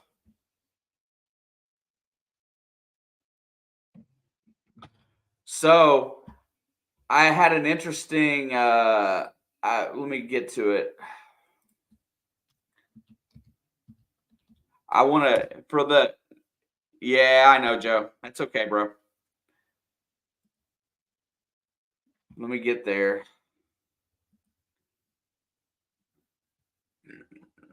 Let's see. Did I delete that? No, I didn't. I want to since we're in here and I've got some of our college basketball fans in here as well. So I subscribe to teamrankings.com, and I wanted to throw it out there because their projections for the rest of the year for Indiana are very dismal, to say the least. Right now, they're only a 21% chance to make the tournament. If they get in, they will be an 11 seed. Although they have wins, let's see, hold on. Although they have wins right now over two Big Ten teams, one of which being on the road and over top of them. I'm going to talk about close enough. Although they have two wins against teams that have a higher that are over them in the rankings going forward, but currently they have Indiana sitting at finishing the season at, let's see, 8-12 in the Big Ten, so only winning 6 more games, and with a 15.9 and 15.1. I know that's the rankings are off just a little bit. They don't even they think they're barely gonna be 15-15 in the season. They have Maryland, Michigan ranked higher than them currently. Iowa at 0-2 in the Big Ten and 7-5 overall. They're projecting them more wins than Indiana in the Big Ten. And I thought that was really strange because last year we got the same kind of projections. They were supposed to be 17-14, and I can't remember what we ended up last year. But it was a little better than that. I think 2 games better. What I think is really interesting about that is they have Purdue, although they've lost one Big Ten game already on the road at Northwestern. They have Purdue predicted at that being their only Big Ten loss. I'm sorry. They have them predicted at only losing 2 more games in the Big Ten. And a 27-win and 27 team. I love how a lot of these projections based on what they think you did last year in accordance to how this year works out. But right now,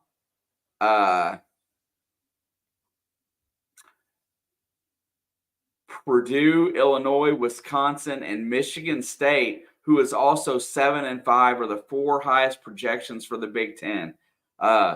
Nebraska, Purdue, and Ohio State are the only 3 teams with over 10 wins thus far. And 2 out of those 3-10 are barely projected to have winning records in the Big Ten. I find that stuff really interesting that they go that far. Now, if you want to go to, let's say, the Big East, they've got UConn that's 10-2 right now. Currently, they still project them to lose 7 games. I think that's fair. I think they're going to be somewhere around 24-7. Big 12, Houston, 26-4. They're currently undefeated. Who's going to beat Houston in their conference? Oh, they're in the Big 12. Let's see. Looking a little further, Duke in the ACC is 0-1 in their conference, 8-3 overall. They still project them at almost 24-7.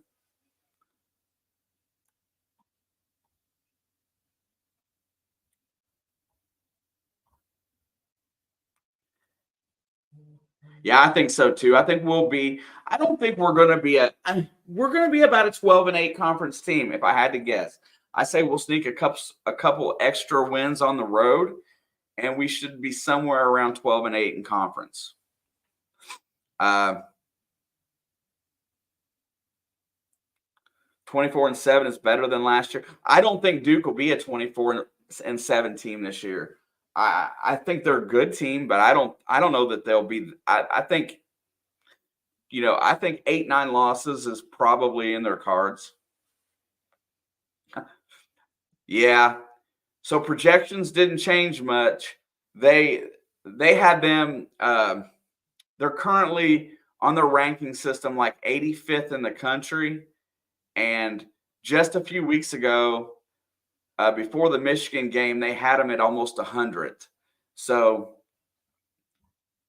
it is very grim what a lot of these prediction services have this team picked out at. I think they're going to be a 20-win team, JB. I really do. I can't. They the game the other day against Moorhead, somebody put it to them, and then they found a way to come back and win after playing horrible. So I feel like 20 wins for the season is very doable. 21, 22 is probably in our wheelhouse where we should be. We could go 12-8 or better in the Big Ten for sure. I just really find it interesting how these rankings come out and people. This is a paid service. I don't pay for it. I use the free version of it. Let's look at the NFL. Let's see what they say about the NFL right now. They've got Dallas ranked higher right now than Baltimore.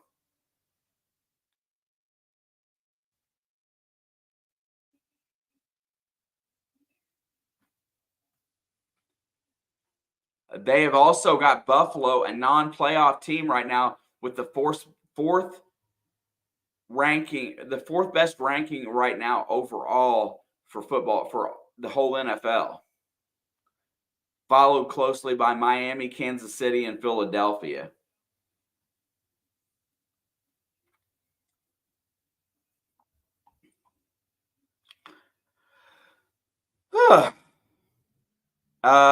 It's just teamrankings.com, I think. Yeah, teamrankings.com. They send me email notifications after every Big Ten game because I just pay attention to basketball. But they have everything on here. Like, let's see what they got for the NCAA football. And in football, their top 4 was Michigan, Ohio State, Oregon, and Georgia. How in the heck?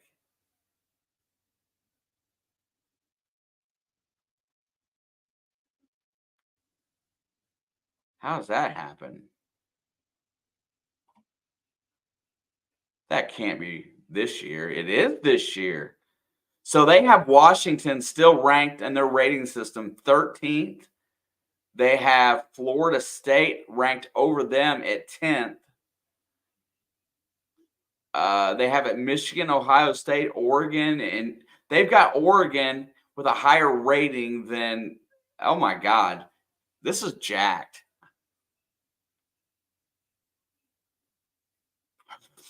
JB, I noticed in that game the other night when you double team Ware and make it difficult for him, uh, he's not the same guy. So I'm guaranteeing you we're going to see a lot more of that going forward. That means that Malik Renew is going to be the guy down low. They can't double team everybody, so but their teams are going to make us shoot threes. I guarantee it. That's going to be what they want us to do.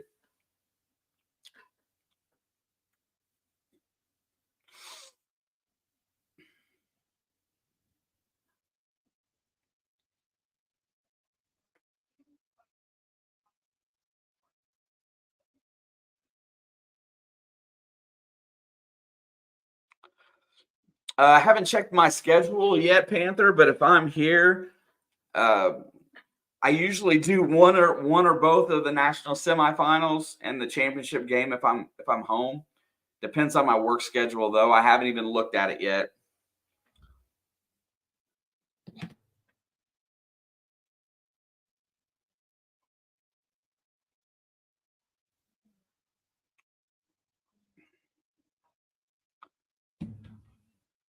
But I do. I love college football. As you can see, a lot of times college football, the biggest deterrent that I have for that is the fans, and it's generally other Big Ten fans other than Indiana.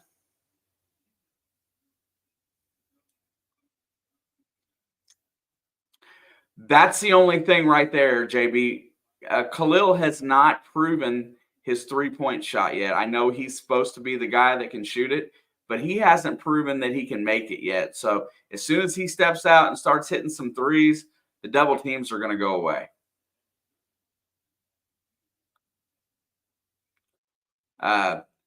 Looking at our schedule,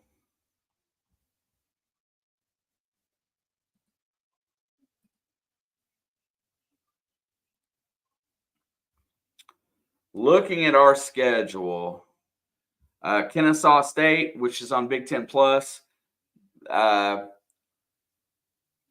pretty good opportunity to have an easier day. I'm not going to say everything's going to be easy, but pretty good opportunity to have an easier day, a lighter day where you can go 10, 11, 12 deep. Let's just say that. As we come into it's the game at Purdue this year that we've got less than a 4% chance. I like that. Let's see. Beginning of the season. Let's see. January games.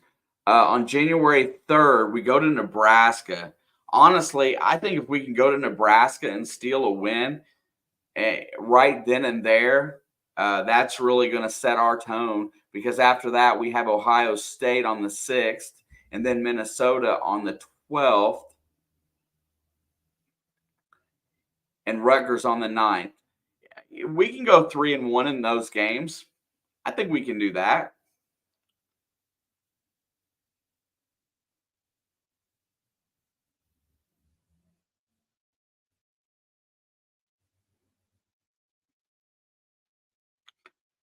Yeah, everybody's got their own ranking system a little bit different. I really feel like that. I don't know. I really feel like that a lot of people that create this stuff. Oh, great. It's raining in Pittsburgh. That doesn't bode well for us either.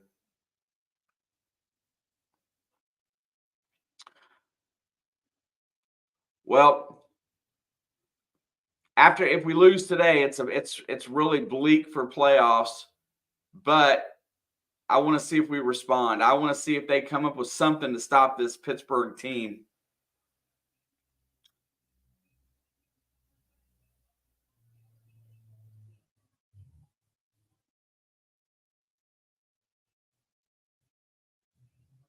Yeah, I know. I see that. That's why their predictions are so bad, is that game at Michigan, I guess, didn't mean nothing, but winning on the road in the Big Ten is huge. All right, well, let's see if we can get something going here.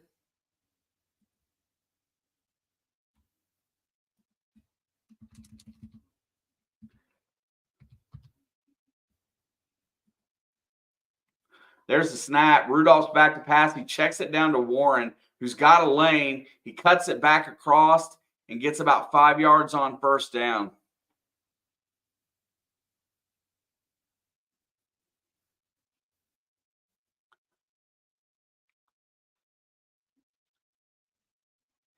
The bad thing about this game is that I can't believe that one. Jesus Christ. A couple really big plays in this game, and that they're doing what we should be doing. Kudos to this Pittsburgh team, though, I got to say. Playing really well. Second down and 4. They gave him 6 on that carry. Najee gets the carry. He's going to get bumped, stopped, and pushes forward, and it's going to bring up a third and very short, maybe a yard.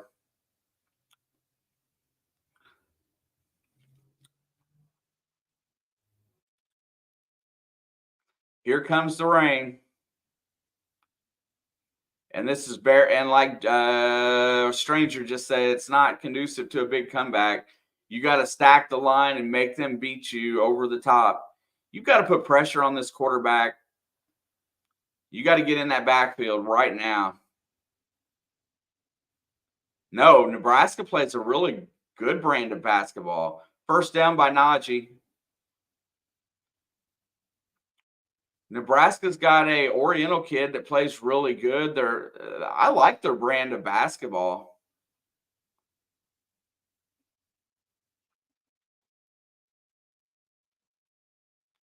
They live and die by that three-pointer. I know that much. First and 10. Ball is at the 37, 36. They jack a lot of threes. 37. Need a fumble. Let's go. I got to will my guys back into this game. There's play. He looks, he fires downfield. It's going to be caught. Very lax coverage. And that's Bynum, which I don't know that he's ever gets the ball.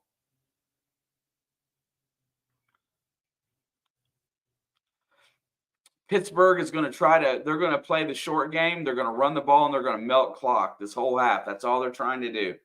They've got a 4-possession lead right now.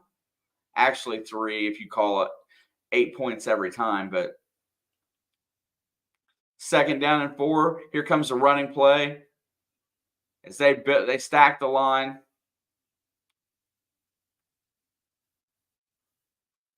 They're going to rush up the middle, and Najee's going to get it, and he's going to get tackled after a 2-yard gain. It's going to bring up 3rd and 2, which puts Tomlin in a little bit of a pickle right here. He may not run the ball on 3rd down here. He may go play action. Oh, if they score it all in the second half, I think it's over. Just saying. Trying to, JB, trying to.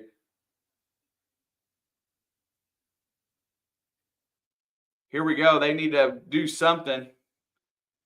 Here comes pressure. He's back to pass. They force him into it. He's got plenty of time. He throws it deep down the sideline, and very good coverage out there by DJ Turner. And that's going to be a 3 and out, and Pittsburgh will have to punt.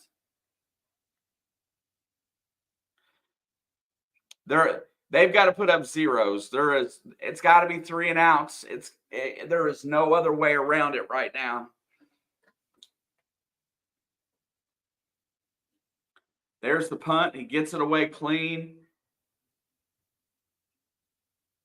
Jones calls for the fair catch at the 19. Taven Austin, yeah, he's still there. He's number 19 for Pittsburgh.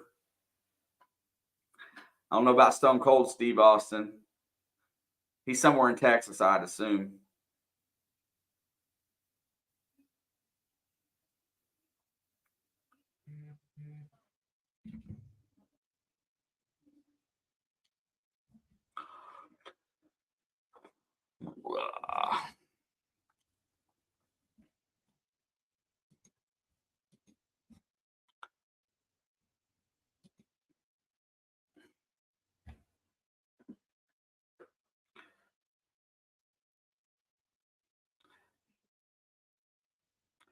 No running game today, fellas. That's the worst part of this thing. Pittsburgh defense has not been that great. The turnovers are the killer. Oh, I hate T-Mobile commercials, bro. Hate them.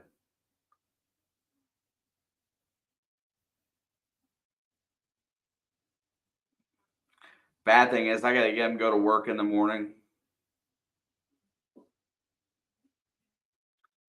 I think I froze there for a second. Always on YouTube when you're listening to music. I got you. Well, let's see. What does 7 points do here? They cuts it to 17. I still say we got to have 7 on this drive.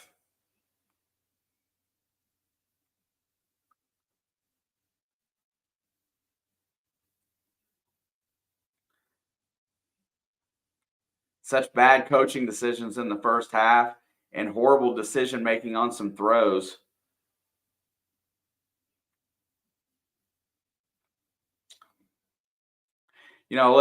Talking about backup quarterbacks in the game, the only thing that you really have to do is take what they give you and don't make mistakes. The second that you think that you're the guy that's the starter is when you start getting in trouble, trying to make throws like into that zone.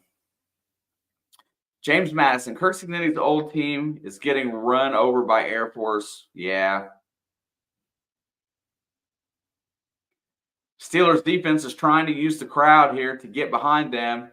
Cincinnati's going to be predominantly pass. They better use the check down, and they better run it some. Browning's back to pass, fires it over the middle, and T's got it. He's at the 40, 45, 50. He's on the 40. He's going to go the distance. Let's go. T. Higgins to the house with the layup. And in one play, Cincinnati's cut the lead. Same thing that happened to Pittsburgh in the first half. Happened to Cincinnati in the second. They ran a crossing route or a slant, and there was in the safety. He just got the ball in between and was gone. That's what I'm talking about right there. And here we flip and go with stupid decision making. They're down 18. They're going to go for 2 here. Oh, my flipping God. Save that for the next quarter. I hate this crap.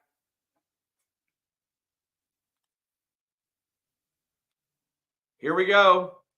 About to. And it's a flip. And thank goodness they make it complete and they get it to 8. So they cut it to 24 to 8, which is a 16-point deficit. They're playing these odds right now.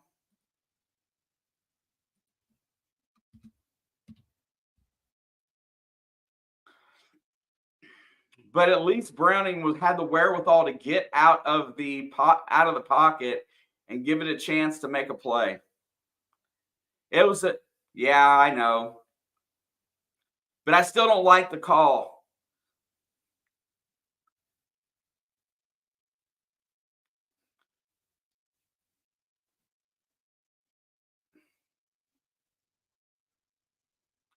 What you got to do now is you got to go out there and get another 3 and out and score immediately to get this within that 1-score range.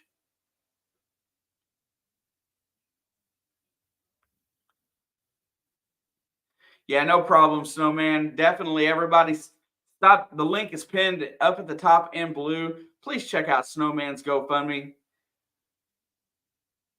I'm sure he would definitely appreciate it.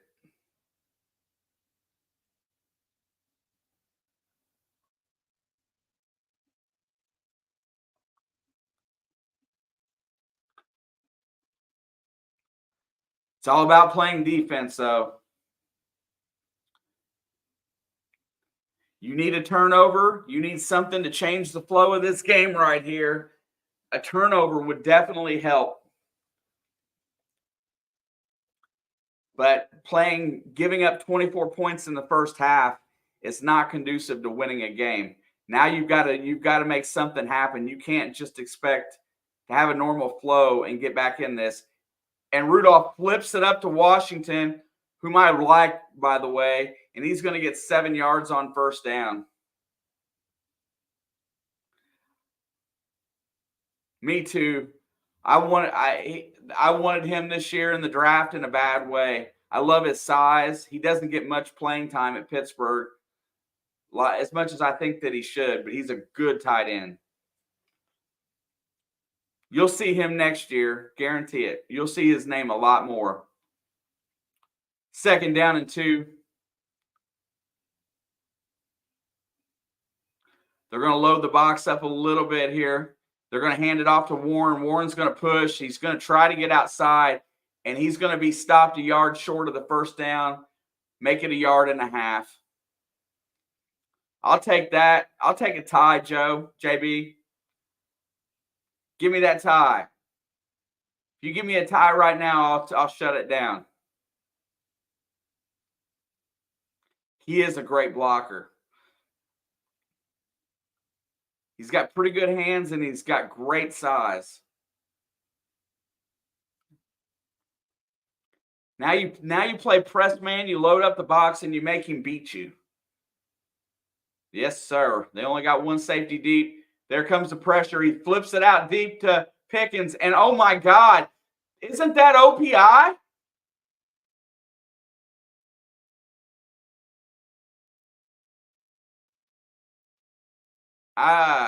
Let's look at that again. I don't know what happened there.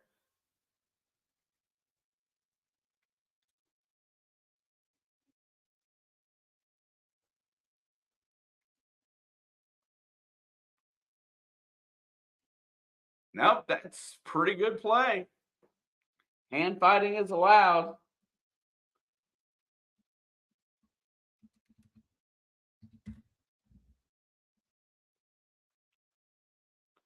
Pretty solid play there by Pittsburgh.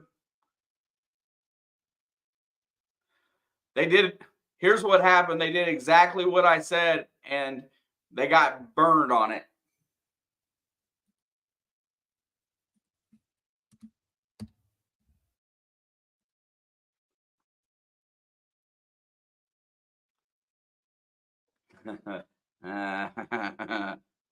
Yeah, it's hand fighting. So, in that play, hand fighting is allowed going down the field as long as nobody gains an advantage.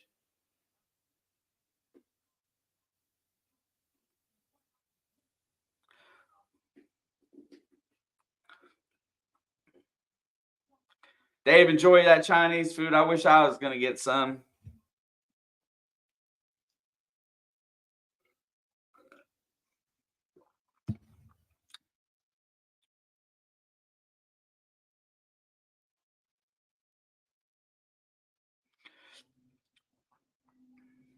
That would have been hilarious. They've decided today that they're not going to throw the flags.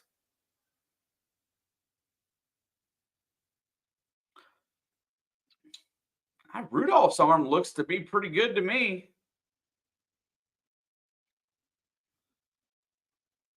I like his arm over a lot of quarterbacks, that's for sure.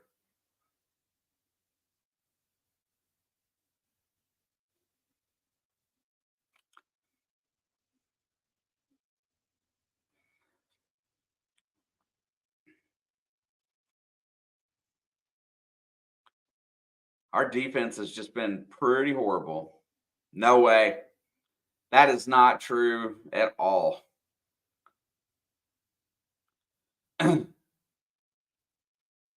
I guarantee you he'll play well today, but he'll go out next week, and we have a tendency of letting guys that we don't see very often beat us.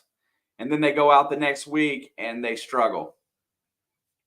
I mean, the reason why Mike White is the backup in Miami right now was because that game he had against us 2 years ago.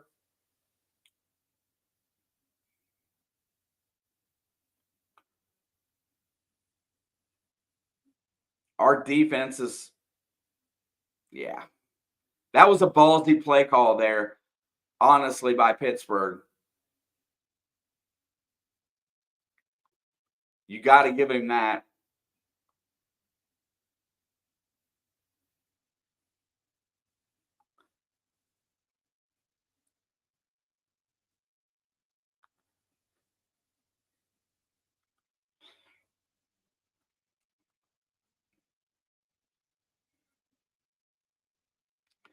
Turnovers, baby. That's going to be the difference in this game, regardless. Here's the one that he should have just thrown it away.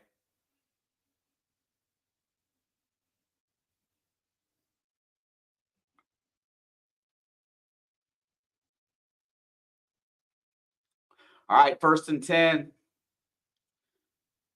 Looking to throw, tipped.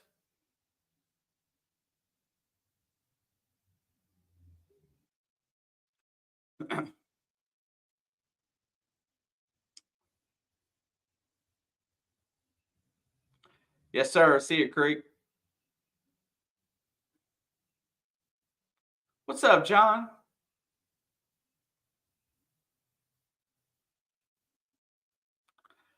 All right, 2nd down and 10. This team's already rattled. They got to put another 1st down here right now. Fires over the middle, and that is caught, and that'll be an 8-yard, 7.5-yard gain for T. Higgins.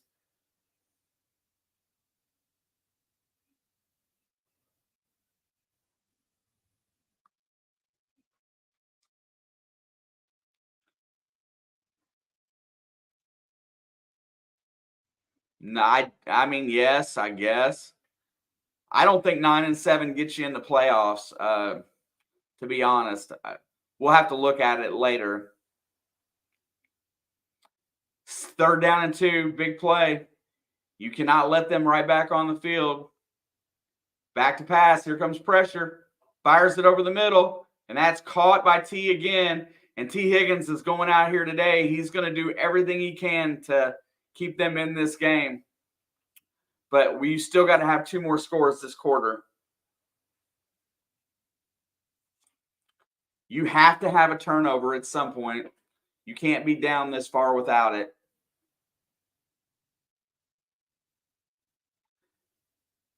1st and 10, 8:20 to go. You got to have another quick hitter.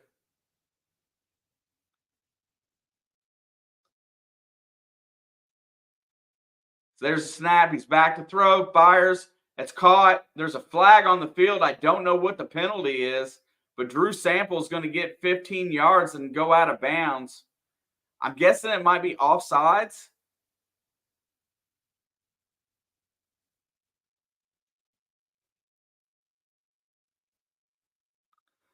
So that one's going to be denied. That's a 5-yard penalty that doesn't count. That's a 15-yard gain by Drew Sample. There it is. Highsmith crossed over early.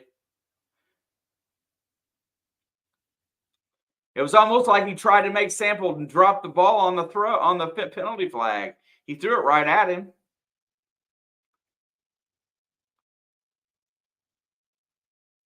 First and 10. Ball is at the 37. Cincinnati's driving. That looked like a false start. Here's pressure. Fires over the middle. Oh, my God. That was so close to being intercepted. It wasn't even funny. Browning had heat coming. See them lights? Yeah, let's go. Let's go. I'll blind you guys for an hour or so. Bad throw there to Mixon. Should have been a turnover, so.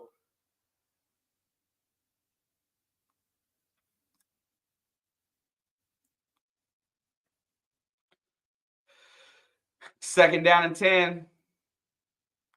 It's back to pass. They got good protection. This time he rolls out, throws across his body at 2T, and that's a bad place to throw it, and it's going to be knocked down. It's going to be 3rd and 10.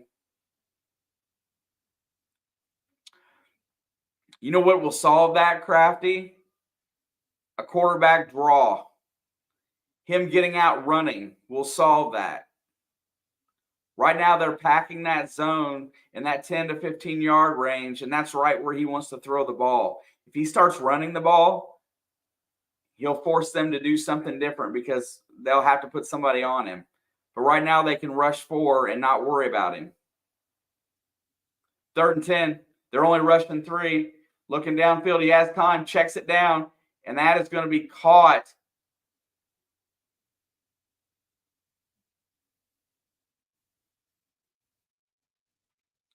Fourth down, I'm assuming that they're going to go.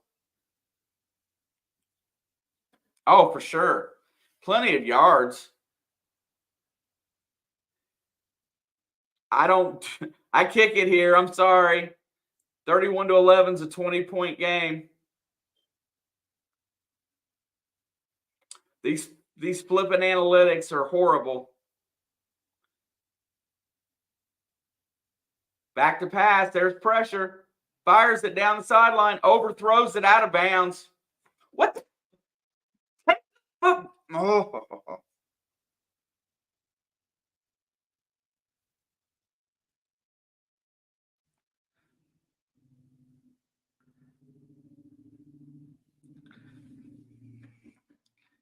You got to keep on momentum. This isn't about.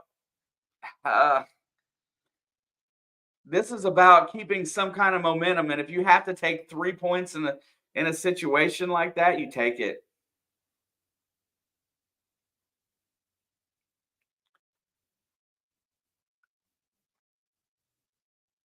Yeah, I don't like 3 points there, but a 4-point net gain this quarter is better than a 1 point.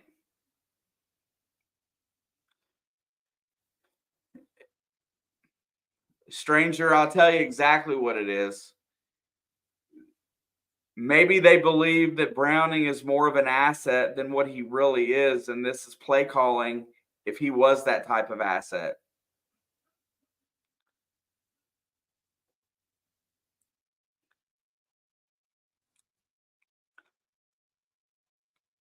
Like the 4th and inch is letting him throw the ball instead of running quarterback sneak. Nah, this is just a bad Bengal defense today. This Steelers offense isn't any better than they were, Brittany, honestly. Oh, they already lost the ball, so now they're down by 23 points.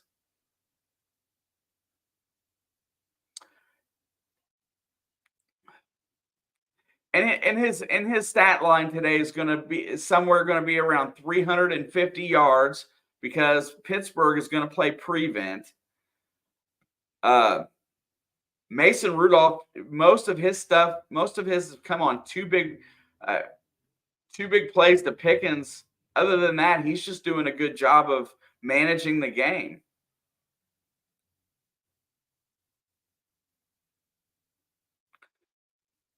Sam, I agree, bro. But there's some very poor play calling right now in Cincinnati. And furthermore, you're playing a divisional opponent. You can't play them the same as you play Minnesota. Can't play them the same as you play Indianapolis. And now you have 0 wins within your division. It's just not a good look.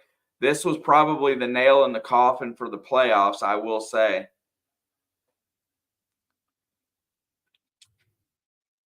But I definitely take the 3 points there. Right now, there goes Najee trying to get the edge, and Turner cuts him off, but he still gains 5 yards.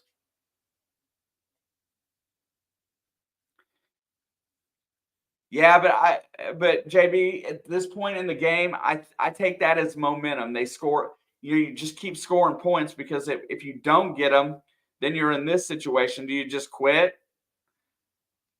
They've went for it every time today and failed every time. Rudolph's back to pass. Here comes pressure. Hendrickson finally gets a sack.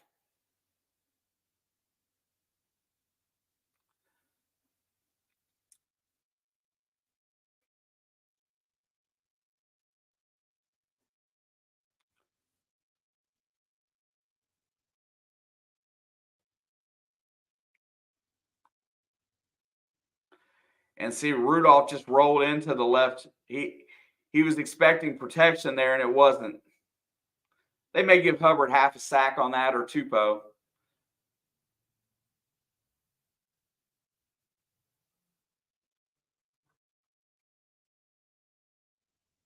Here comes the blitz. Fires. And that should have been picked, but it's not. Dropped on the outside for Johnson.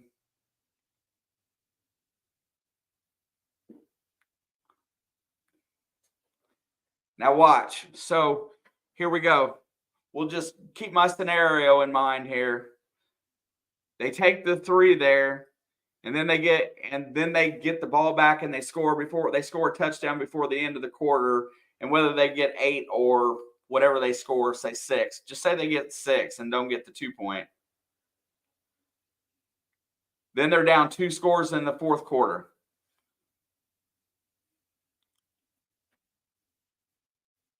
I remember that electronic football game.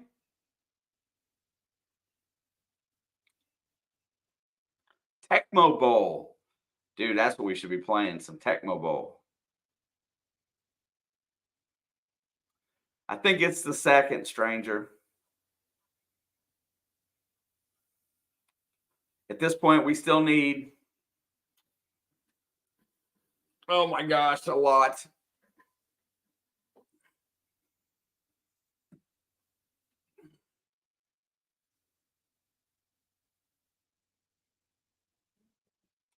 Definitely disappointing. If you haven't so far, check out Snowman Multimedia's GoFundMe. It is in the comments up above.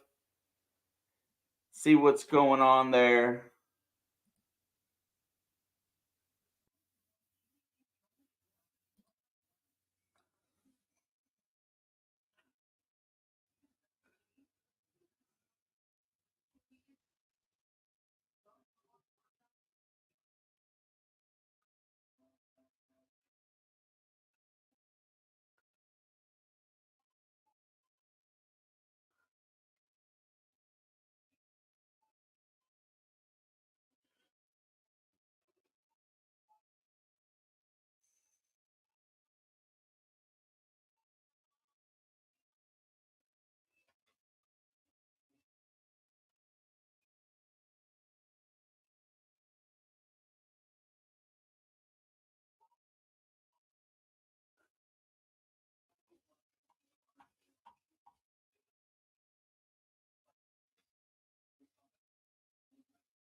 Yeah, I'm not encouraged by what it's going to take to get back in this game. I just want to see him show up and play a little bit, and then hear him talk about it. Because there's a lot of things I disagree with. I think aggressiveness is okay, but when you're trailing in games, you got to take points. You got to get yourself back in it. You can't always just go for it, because that's just not the way the world works.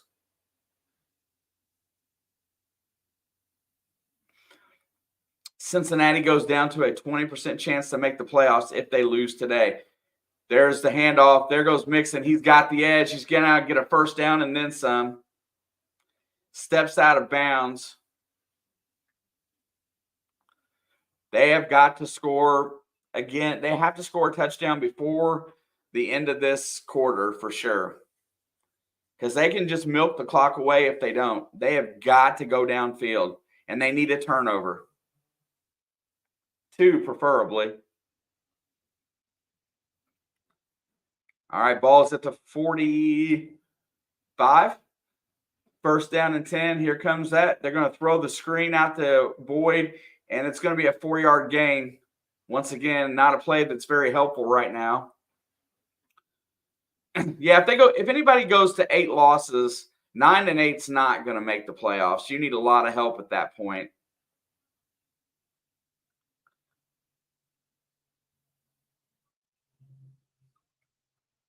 That was why throw the ball that far down the field. It's just, there's just been some very poor decision making so far today. 3 wideouts to the right. The clock is still ticking. Second down and 6. There's the snap. Back to throw, fires, complete. And there's Yoshibas again, goes out of bounds at the 40. 13, 14-yard gain, that's what you need. But you got to get right back to the line and go. You're in that mode now. You have to just go because you can't afford to waste time. If you're going to call in the huddle, call 2 plays. Because you got to have help.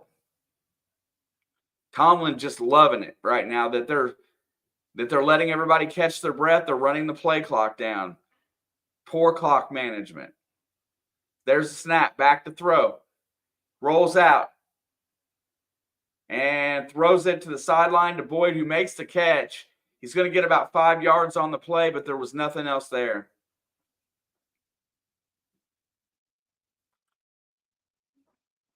Yeah, I still think it's going to be 10-7, Brittany, but it could be a 9-8 type of season.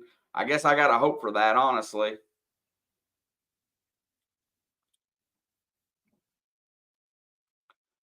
I'm going to need some help tomorrow if the Bengals lose today, so my cheering is going to change a little bit. There's the snap, back to throw. Here comes pressure, fires it down the sideline, and Yoshibas, he gets his feet in. That should be a catch. He got it in. They're calling it a catch now. Let's see. Catch, control, foot. That's a catch. That hand's close, but that's a catch.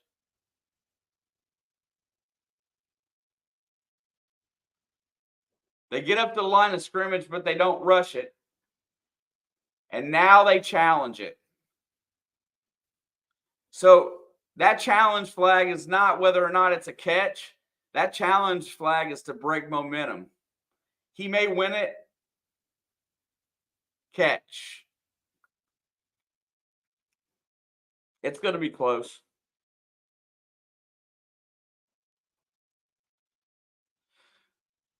Yeah, the biggest injustice in the NFL will be if 2 teams from the NFC South make the playoffs.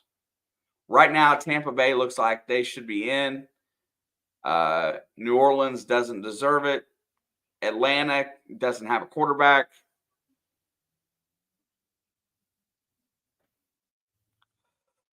That's what I thought, Steve, or Stranger, too close to overturn.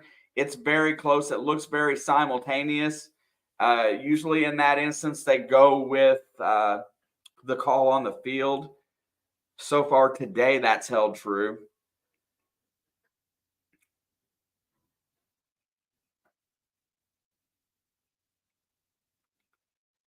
Panther, how can I mention Carolina? That it's better just to not mention the disaster this season's turned out to be than just to sit here and talk bad, because I think ownership's got to fix some things first.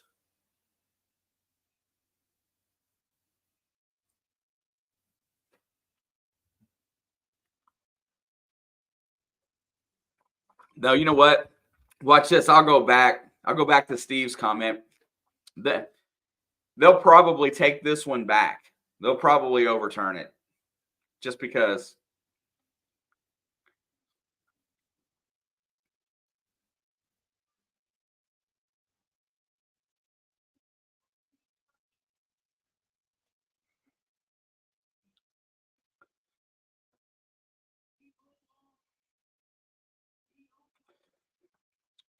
Panther, I mean, we'll spend a minute. Honestly, like we've talked about before, I think ownership needs to just kind of get out of the business of just making changes because things aren't going well. It takes time to build. You've got a pretty good core of players. They reversed it.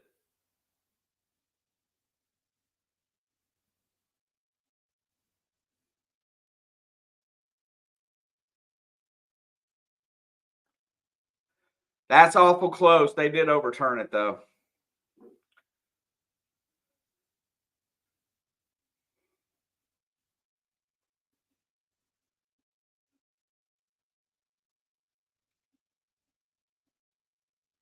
I think the right GM is essential. So that takes it back 3rd down and 4.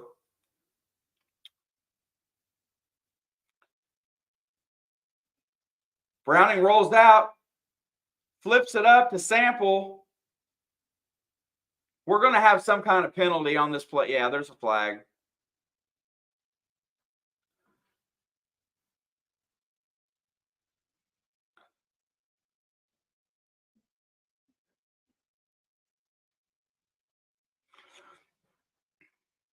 It looks like it's defensive holding on Porter. When a play extends that long, it's kind of really hard. Oh, right? No? That's close.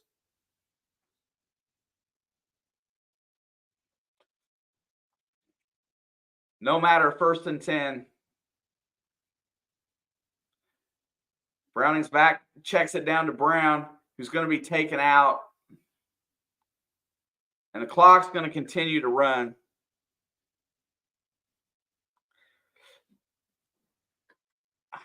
Steve, if you was to look up that or look that up, I would bet you that there is some provision for a touch like that in the rule.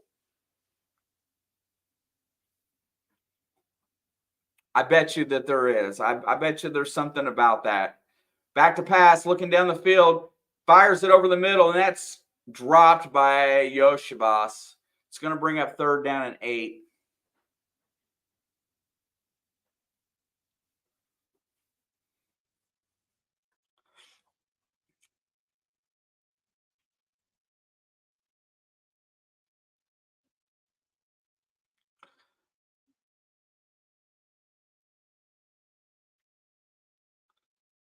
So if it was not for the aggressiveness, right?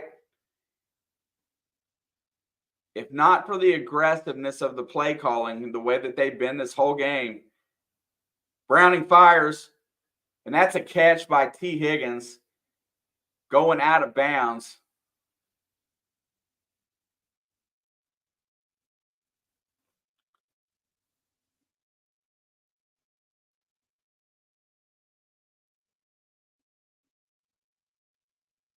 Nice play by T. He's finally learning how to throw against that zone.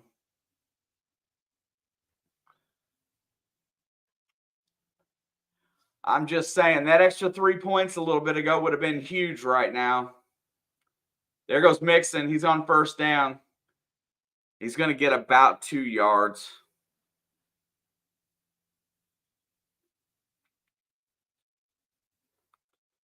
Well, if they wouldn't have changed the play call at the line of scrimmage, if they would have just snapped it and wasted a play, they would have been fine. The challenge wouldn't have came out. Let's see, 31-8. They're down 23. Yes. I'm sure they do. Back to throw. Here comes pressure. And no, he doesn't feel the pressure from behind him, and he gets sacked. Alex Highsmith comes in with the big hit.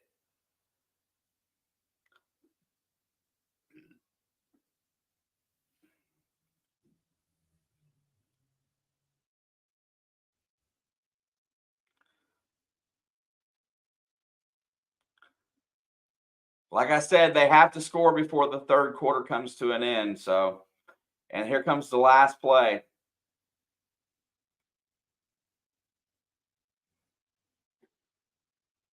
Back to pass. Here comes the rush. Checks it down. It's caught by Joe Mixon. And that's going to run the clock to 0. And it's going to be 4th down again.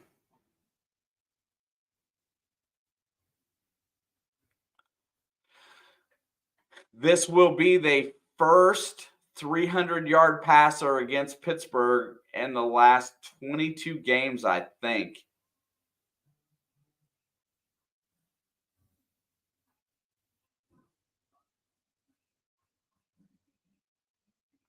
There you go. Pickens has got the numbers.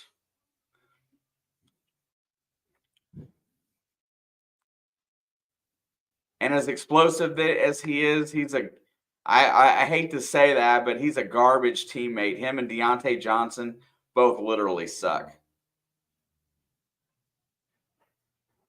Yeah, there you go, Panther. That's the point. 300 passing yards against 8 points.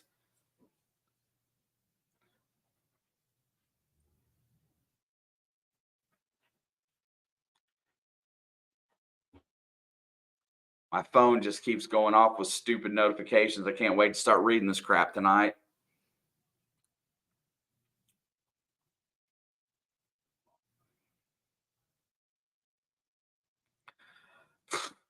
Bro, it's literally over. What they should have done in this half is they should have 11 points right now. I think they're at the point now where there's no option to go for it on fourth down. I can't. I mean, you had a little wiggle room earlier, but they're going to go. I know they're going to go for it every time that this game is over.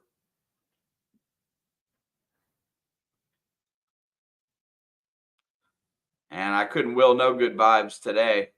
There's really no rushing yards to speak of. T. Higgins has had a monster game. No Jamar Chase is huge, though. Makes it very difficult. Tyler Boyd, 5 for 59. Andre Yoshibas, 4 for 36. He's had a big game for him.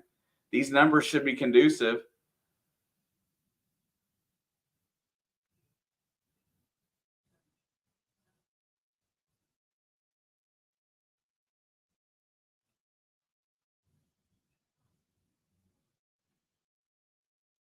So that pass was incomplete.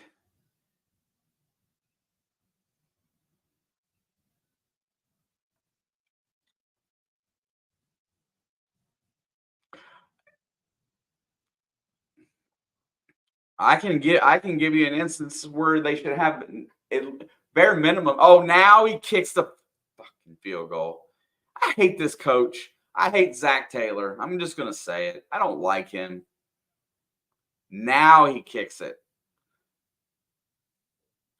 To get it, he wouldn't kick it on fourth down the last time, but now he flipping kicks it.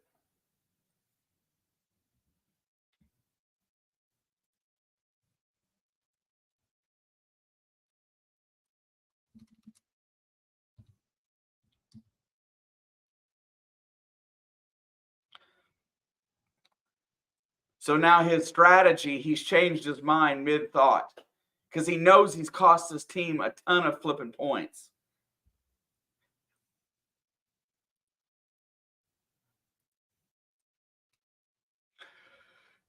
Deserves to miss it, honestly. Kick is up, it's good.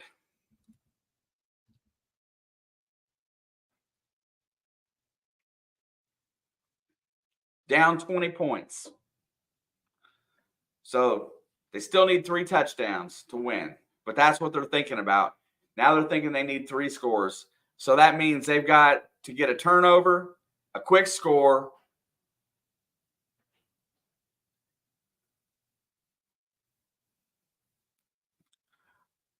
What the hell does that mean, Panther? McPherson deserves better. I mean, what do you want me to do? Do you want me to send him to Carolina where he can have 2 wins? Kick a lot of field goal chances? Oh, garbage, bro. That's a horrible statement. Horrible statement. I like you, but that's a horrible statement.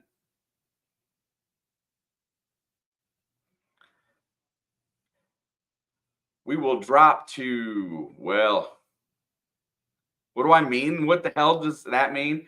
I mean, your argument stems from the team you cheer for is worse. I mean, at least we played in a Super Bowl in the last couple of years in the 20s. We've made the playoffs every year in the last few years. Deserves better. That's garbage. Probably the single hardest league in the world to win in.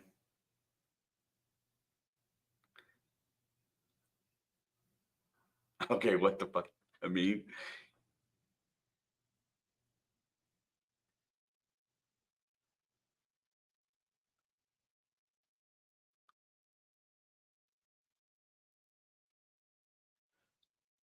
there's a lot better. There's a lot better and a lot worse organizations to play for. Yeah, I know.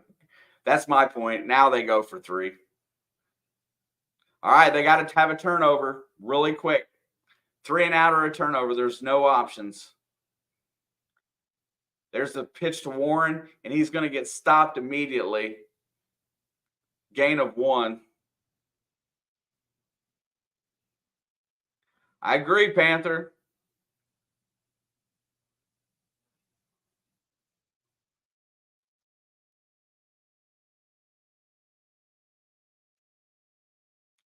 If you have an offense that can keep you on the field or keep them off the field a little bit.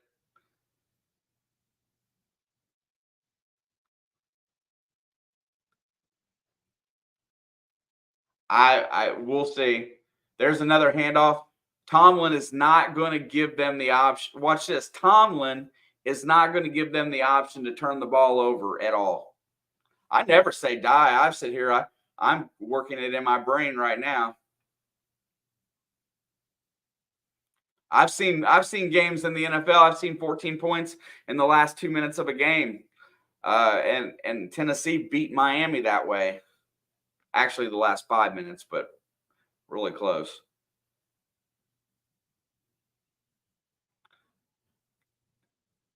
Get the ball back. Let's see what happens. Back to throw, looking down the field. He's got time. He goes deep again, and he well overthrows Deontay Johnson there, and that's going to stop the clock and bring up 4th down. But did you see how wide open that dude was? Hilton just kind of let him go. Actually, if you want to get technical about it, that's an illegal contact. I thought Rudolph guided the sleigh.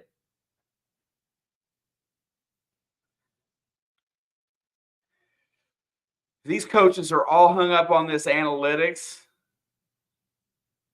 Charlie Jones takes it back to about the 35. He gets a couple yards on the return.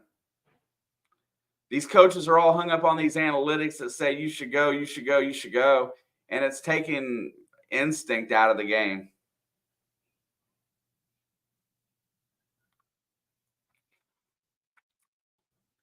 Mike Tomlin will do everything in his power to win this game. He doesn't care if it's 31-30.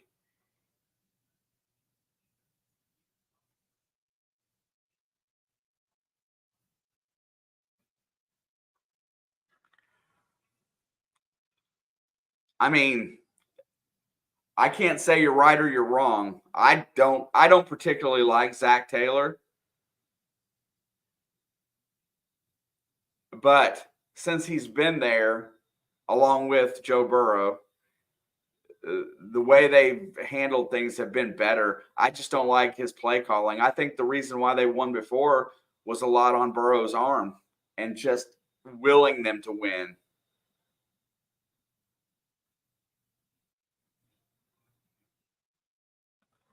I actually, for the last 3 weeks, I thought there might have been some improvement in their offense of play calling because they had to adjust it for Jake Browning, but now they just went back to the old playbook.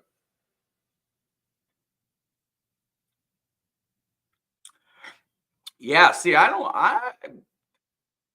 was impressed with the scheme against Jacksonville. I was not impressed last week. Thank you, Kay. I appreciate it. I wish somebody would.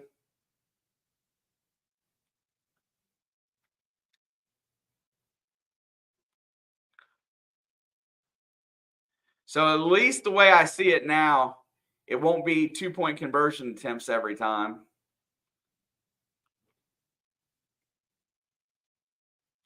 Because 14 points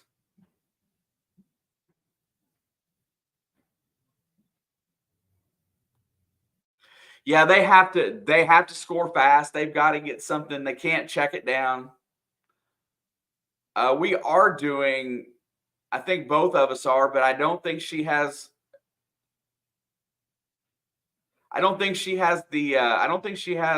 Peacock. I'm not sure. 1st and 10, ball's at the 35. Browning's back to pass, looks, he checks it down to Mixon, who has absolutely nowhere to go. There is a flag on the play. Probably holding, if I had to assume. Jonah Williams.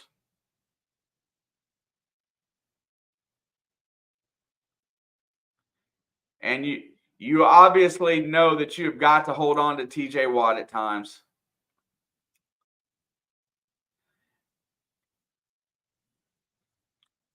First and 20. They're back at the 25. There's the snap, and there's a pre-snap penalty against Jonah for false start, guaranteed.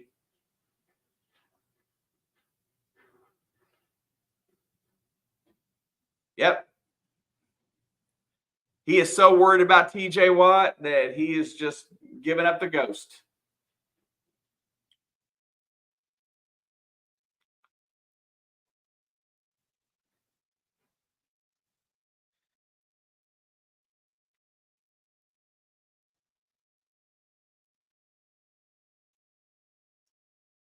Zach Taylor, give me the play calling. Yeah.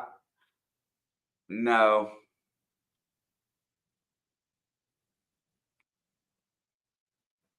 Back to throw again, looking. They check it down to Brown, who's going to get about back to the 27.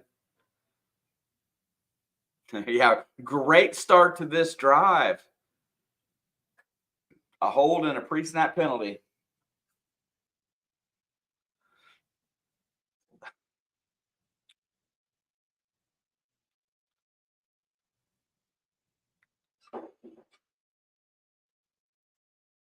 What's up, Mickey? Not what I was expecting either, bro.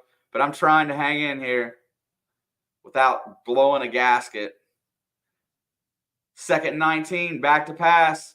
Steps up finally, throws an interception. Alex Highsmith gets the pick.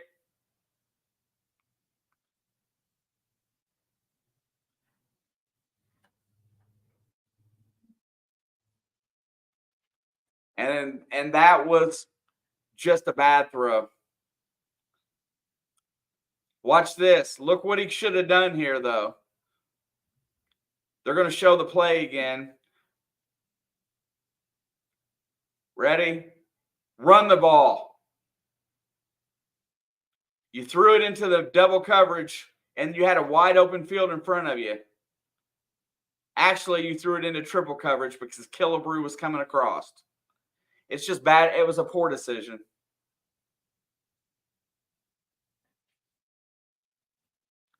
They haven't thrown it at Hudson yet today, and he's been there all day. Now Pittsburgh can just continue to run. Najee bounced off. He's going to get 6 yards on 1st down.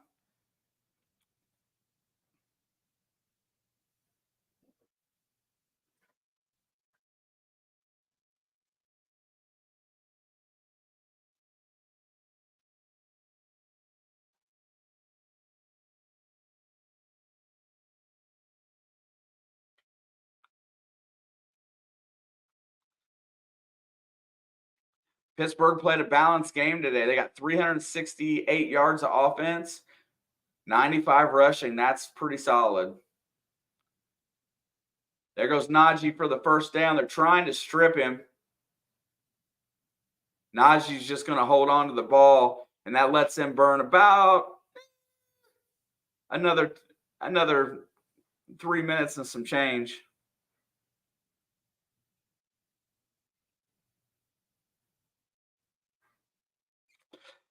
Yeah, I like to, in that situation, when you go down, like you get it to 1st down and 25, I think is where they started.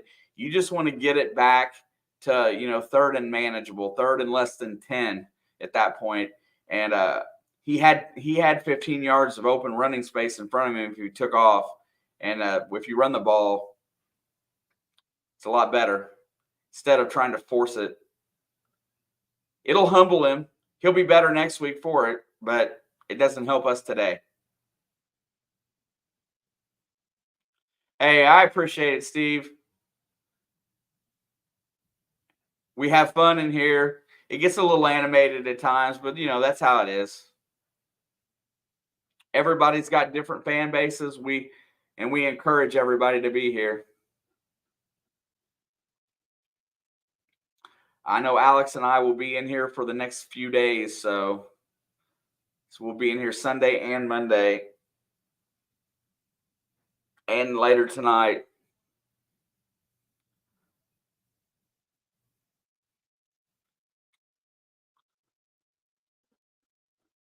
There's the snap. They're going to run the play clock all the way down, and there's going to be a penalty.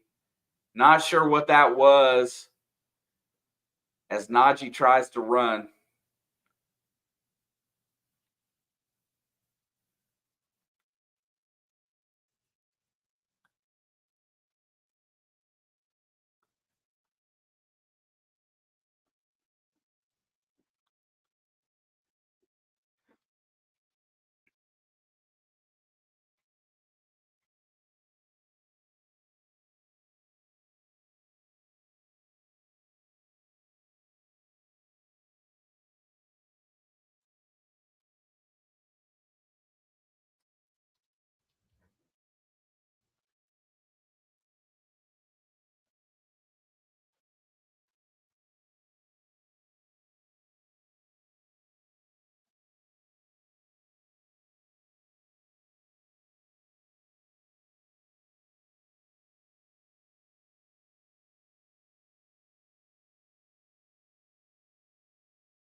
Also, make sure everybody, if you get a second today, click on Snowman's link and check that out. I haven't got a chance to watch the video. There's a first down run by Warren that's going to burn another couple minutes off the clock.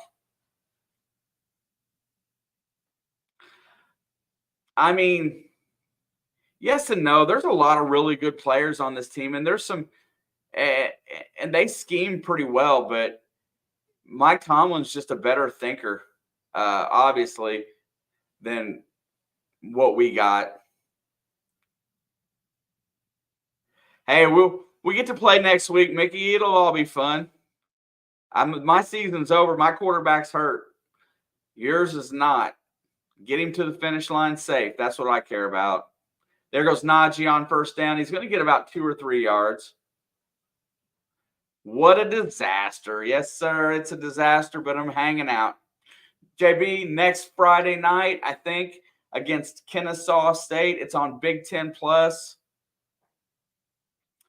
I do have that, and I will be in here for that for sure.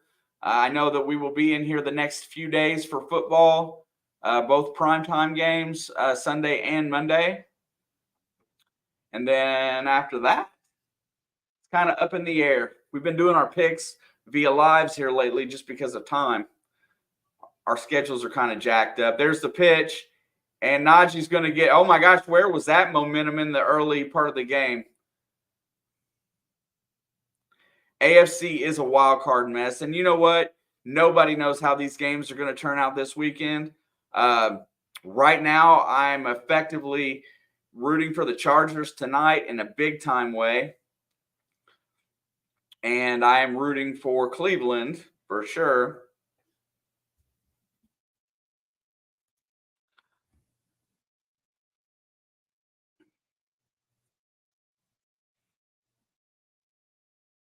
Need a Bears blowout against the Cards. Possible.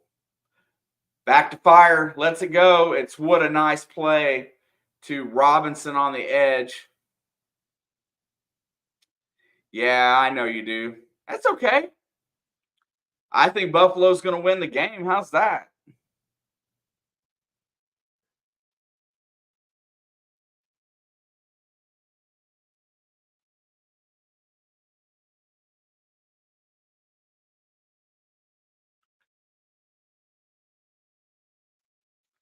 So it's 4th down and 1. They're going to lead.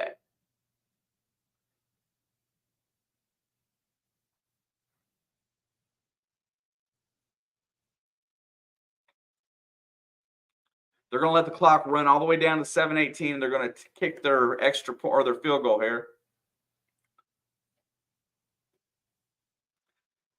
Good news is post game is going to be short and sweet today.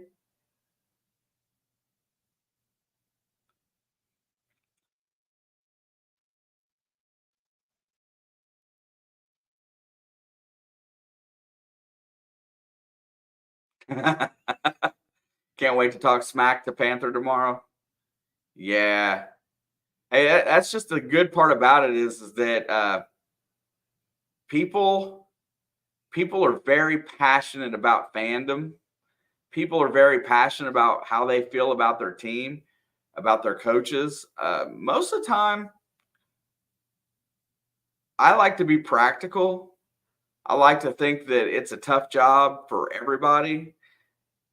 But there's days that I just don't understand.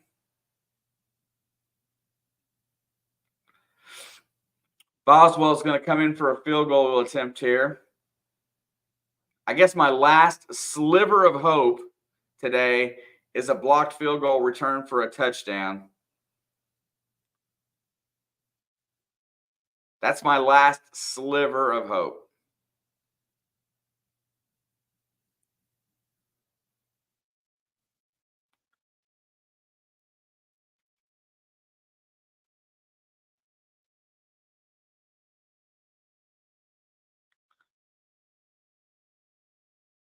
How sad is that mostly? I mean, honestly, to have a coach that wins so many games but hasn't got anything really beyond that. You think LaFleur is going to survive?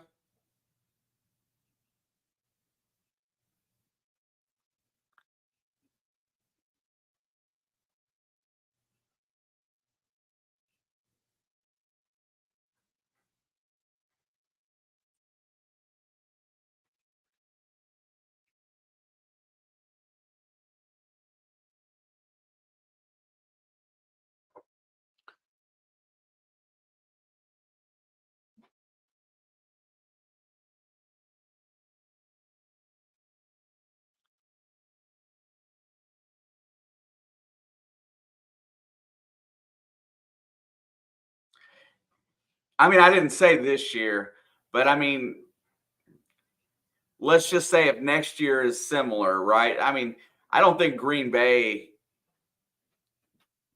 would abandon him after one bad year. I don't know though. It seems like ownership is very, temperamental about how long they let things go on. I still think somebody needs to give Rich Bisaccia a head coaching job, the way he did the Raiders a couple years back.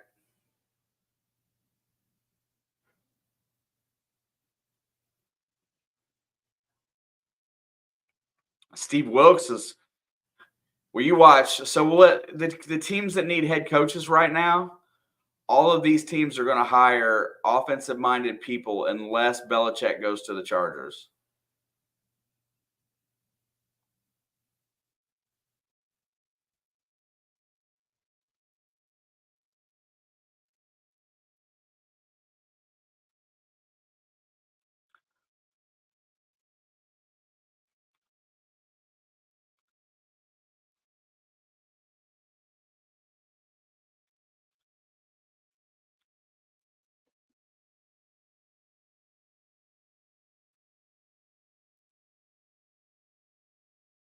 Pretty solid kick there by Boswell.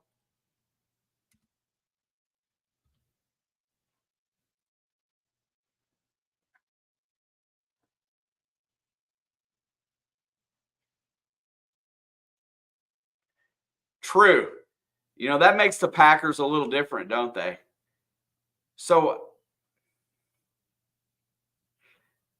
man, I that's definitely clickable right there. Ready for Big Ten play. I'm ready for another year where this team defies what everybody thinks, and they put forth an effort. I'm really looking forward to seeing Mbako continue to improve. I like that. I'm looking forward to seeing a lot of things with this Indiana team, but I want to see this bench get stronger. I want coach to go a little deeper, a little bit more often, and build these guys up and give them minutes. Yeah, I'm in a live Christmas tree, Renault. There you go. 3 touchdowns with 2 2-point conversions, biggest comeback in history, 7 minutes to go.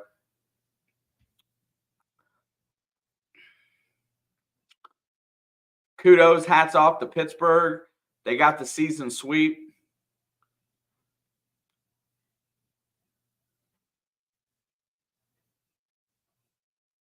Here's a really amazing statistic if you're a fan of football. This will be our 5th loss this year within our own division. We only have 2 losses outside of our division. Chase Brown's going to get about 5 yards on first down.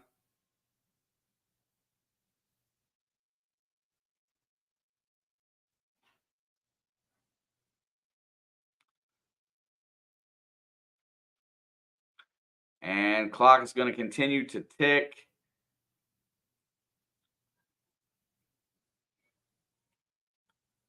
Momentum and early lead, all that stuff super important.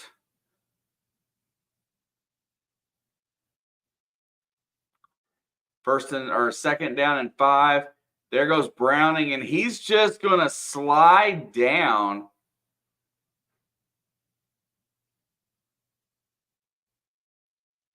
Eight field goals.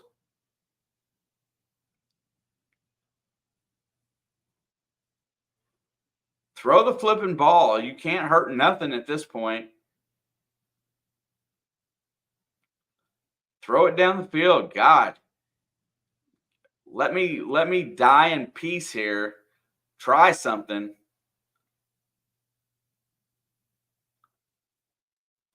Third and 5.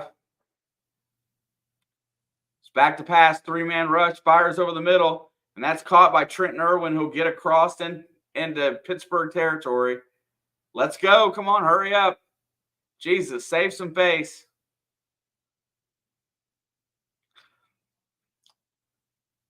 Speaking of that, Cincinnati does have control of him for next year.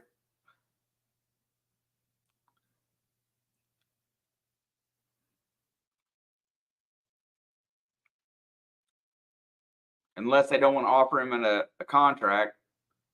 There's a handoff. There goes Mixon. My gosh.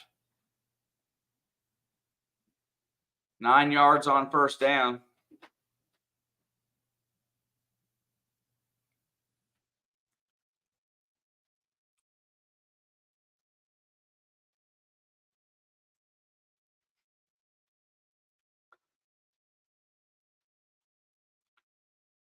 Second down and 2.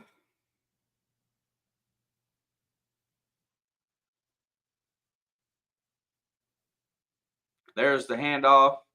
And Mixon tries to get the edge. He's going to get tackled. He's going to gain about a yard.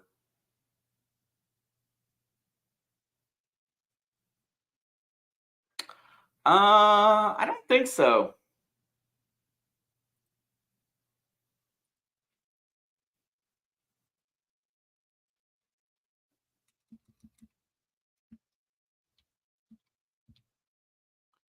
She's still in the chat technically, but I don't know if she's still in here or not. All right, 3rd and 1. And there's a false start. And another pre-snap penalty.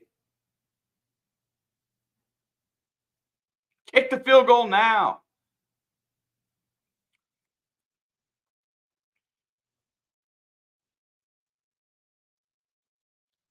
They couldn't sign and trade. Somebody's going to offer him something. I guarantee it, because I know there's something about the type of contract he has.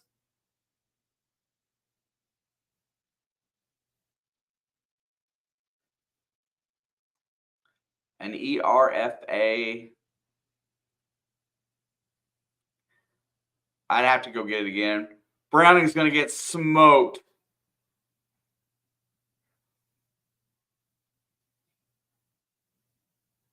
Miles Jack from his couch playing valuable minutes for Pittsburgh today.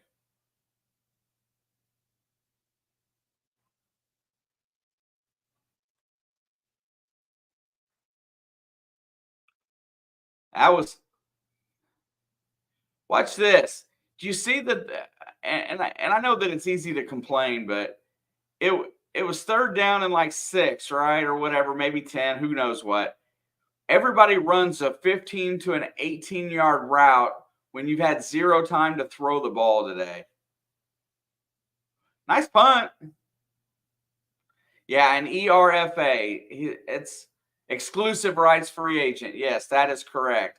And the only way somebody can pick him up is if they don't offer him a $750,000 league minimum contract. They have to offer him a contract, but you know that they will. And then they could sign and trade, or they could negotiate a longer contract. Merry Christmas, Rebecca.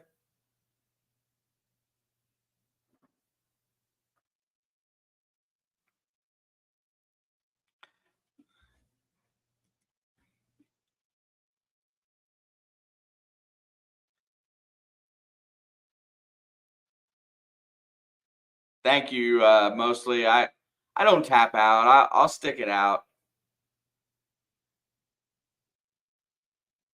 And Mason Rudolph just about give him a safety. A free couple points would have been nice. Since he's been horrible, I don't like. I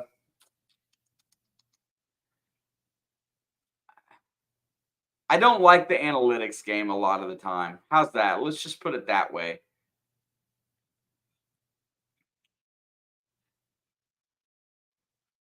We'll go to Kansas City next week, and we'll probably play better on offense, but not win.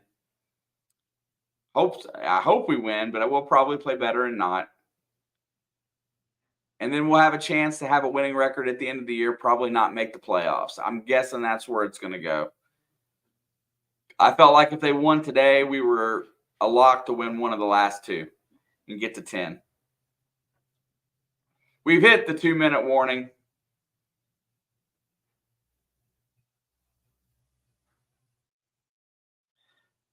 Hey, brother, look, fandom is the thing, right? But I'm here for the whole game, and I definitely want everybody to have respect for everybody. So my little bro is a huge Bengals fan, named his cat Cincy. Right on, Jake. Uh-oh.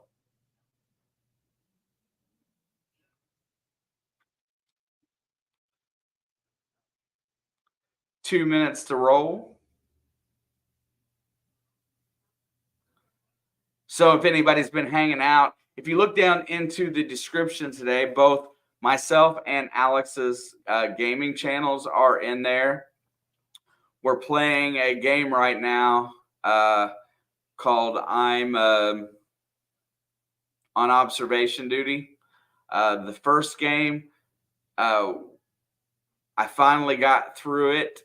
She beat the first level before I did, and then I finally got through it. And then I'm playing the second one now. I'm on the second part of the second game. She's still on the first, but both of us are playing games that we're kind of going against one another. It's a lot of fun to watch. The second one got a little sexual in nature, albeit kind of cartoony and very, very freaky, but it's pretty fast. There's Leo's right there, dropping those links. Stop by, and if you don't see us in here, you might catch us there. If you're like everybody else, most people are in here because they like hanging out with us a lot of the times, or we talk about things and very comparable people. So if you want to stop in, I had a breakthrough. My last stream on there from yesterday was supposed to be the first game only. I finished it and went on to the second and got the dub in the first place in the second game. So yeah, man, It's been fun. Oh, I'll get them. Also, if you want to go over to my other channel on the metal detecting side, membership over there, if you're wanting to learn how to build a YouTube channel, uh, I'm really good at the basics of getting people to 1,000, stuff like that. So if you want to try that, go over there and hit me up. And there's the snap, and they're going to run the ball with Jalen Warren, who's going to get it out close to the 8. Bro, my medication knocked me out. Cold TKO style. I just woke up like 2 minutes ago. That's the only thing that I'm afraid of about Alex today. I don't know how she's feeling.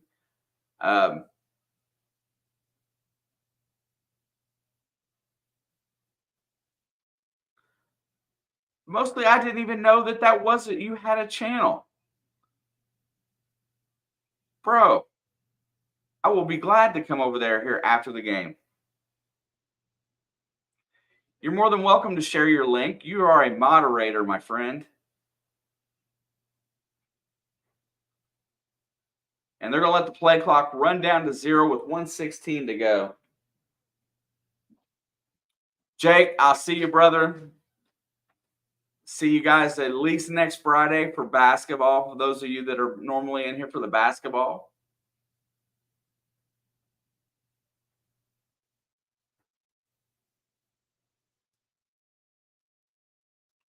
I got one more day to work. Thank you, Leo.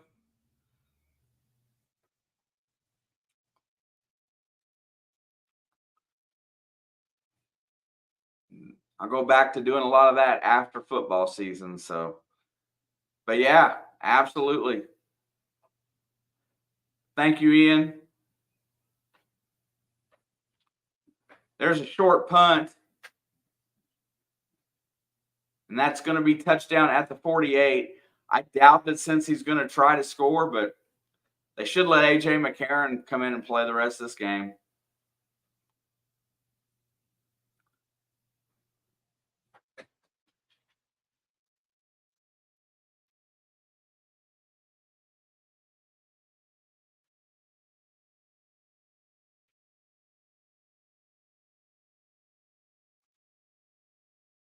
That's fine. I try to stay away from politics, period. And I'll tell you why. The main reason that I do that is because I look at things a little differently than everybody else. I don't think any of us are ever truly correct because there's so much smoke and mirrors about what happens that I try to be objective to everybody's beliefs. So whether it be political, religious, I'm truly in the middle. And if somebody wants to preach something too hard, I will play devil's advocate. And that's going to be the last play of the game.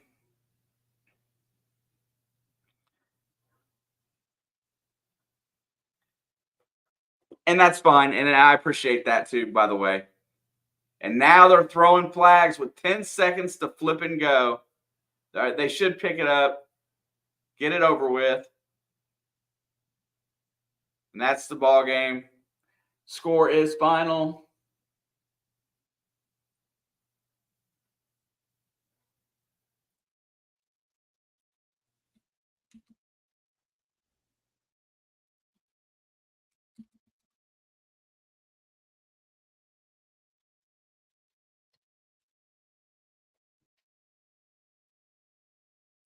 The game is done.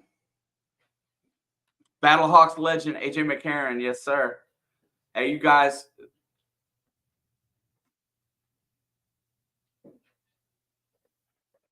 Absolutely had no fun today, but I was glad that you guys hung out with me for the time. Tough fight, tough battle, tough loss, but we did manage to make it through a stream.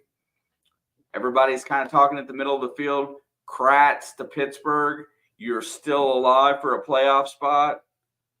It takes a lot of help for Cincinnati to get in now. I don't really feel like we deserve to be in the playoffs. Maybe a little bit more than the NFC South, but not much. But you guys are awesome. Until next time, which should be, I'll talk to Alex. It should be later tonight, later on, whether we'll be in here for the game tonight, because I know that I have to call it. So, because she does not have, and I have to take the boy to work at some point. So we will check out until then. I don't even know where this stream's at. I don't even know if I can shut it down. Where are you at? Where are you at? I lost it. Oh, there it is. Leave you some shark action. And I will see you guys later. I don't think so, JB. Can I sing to Video of Santa? I don't think so, JB. Well, I'll catch you soon.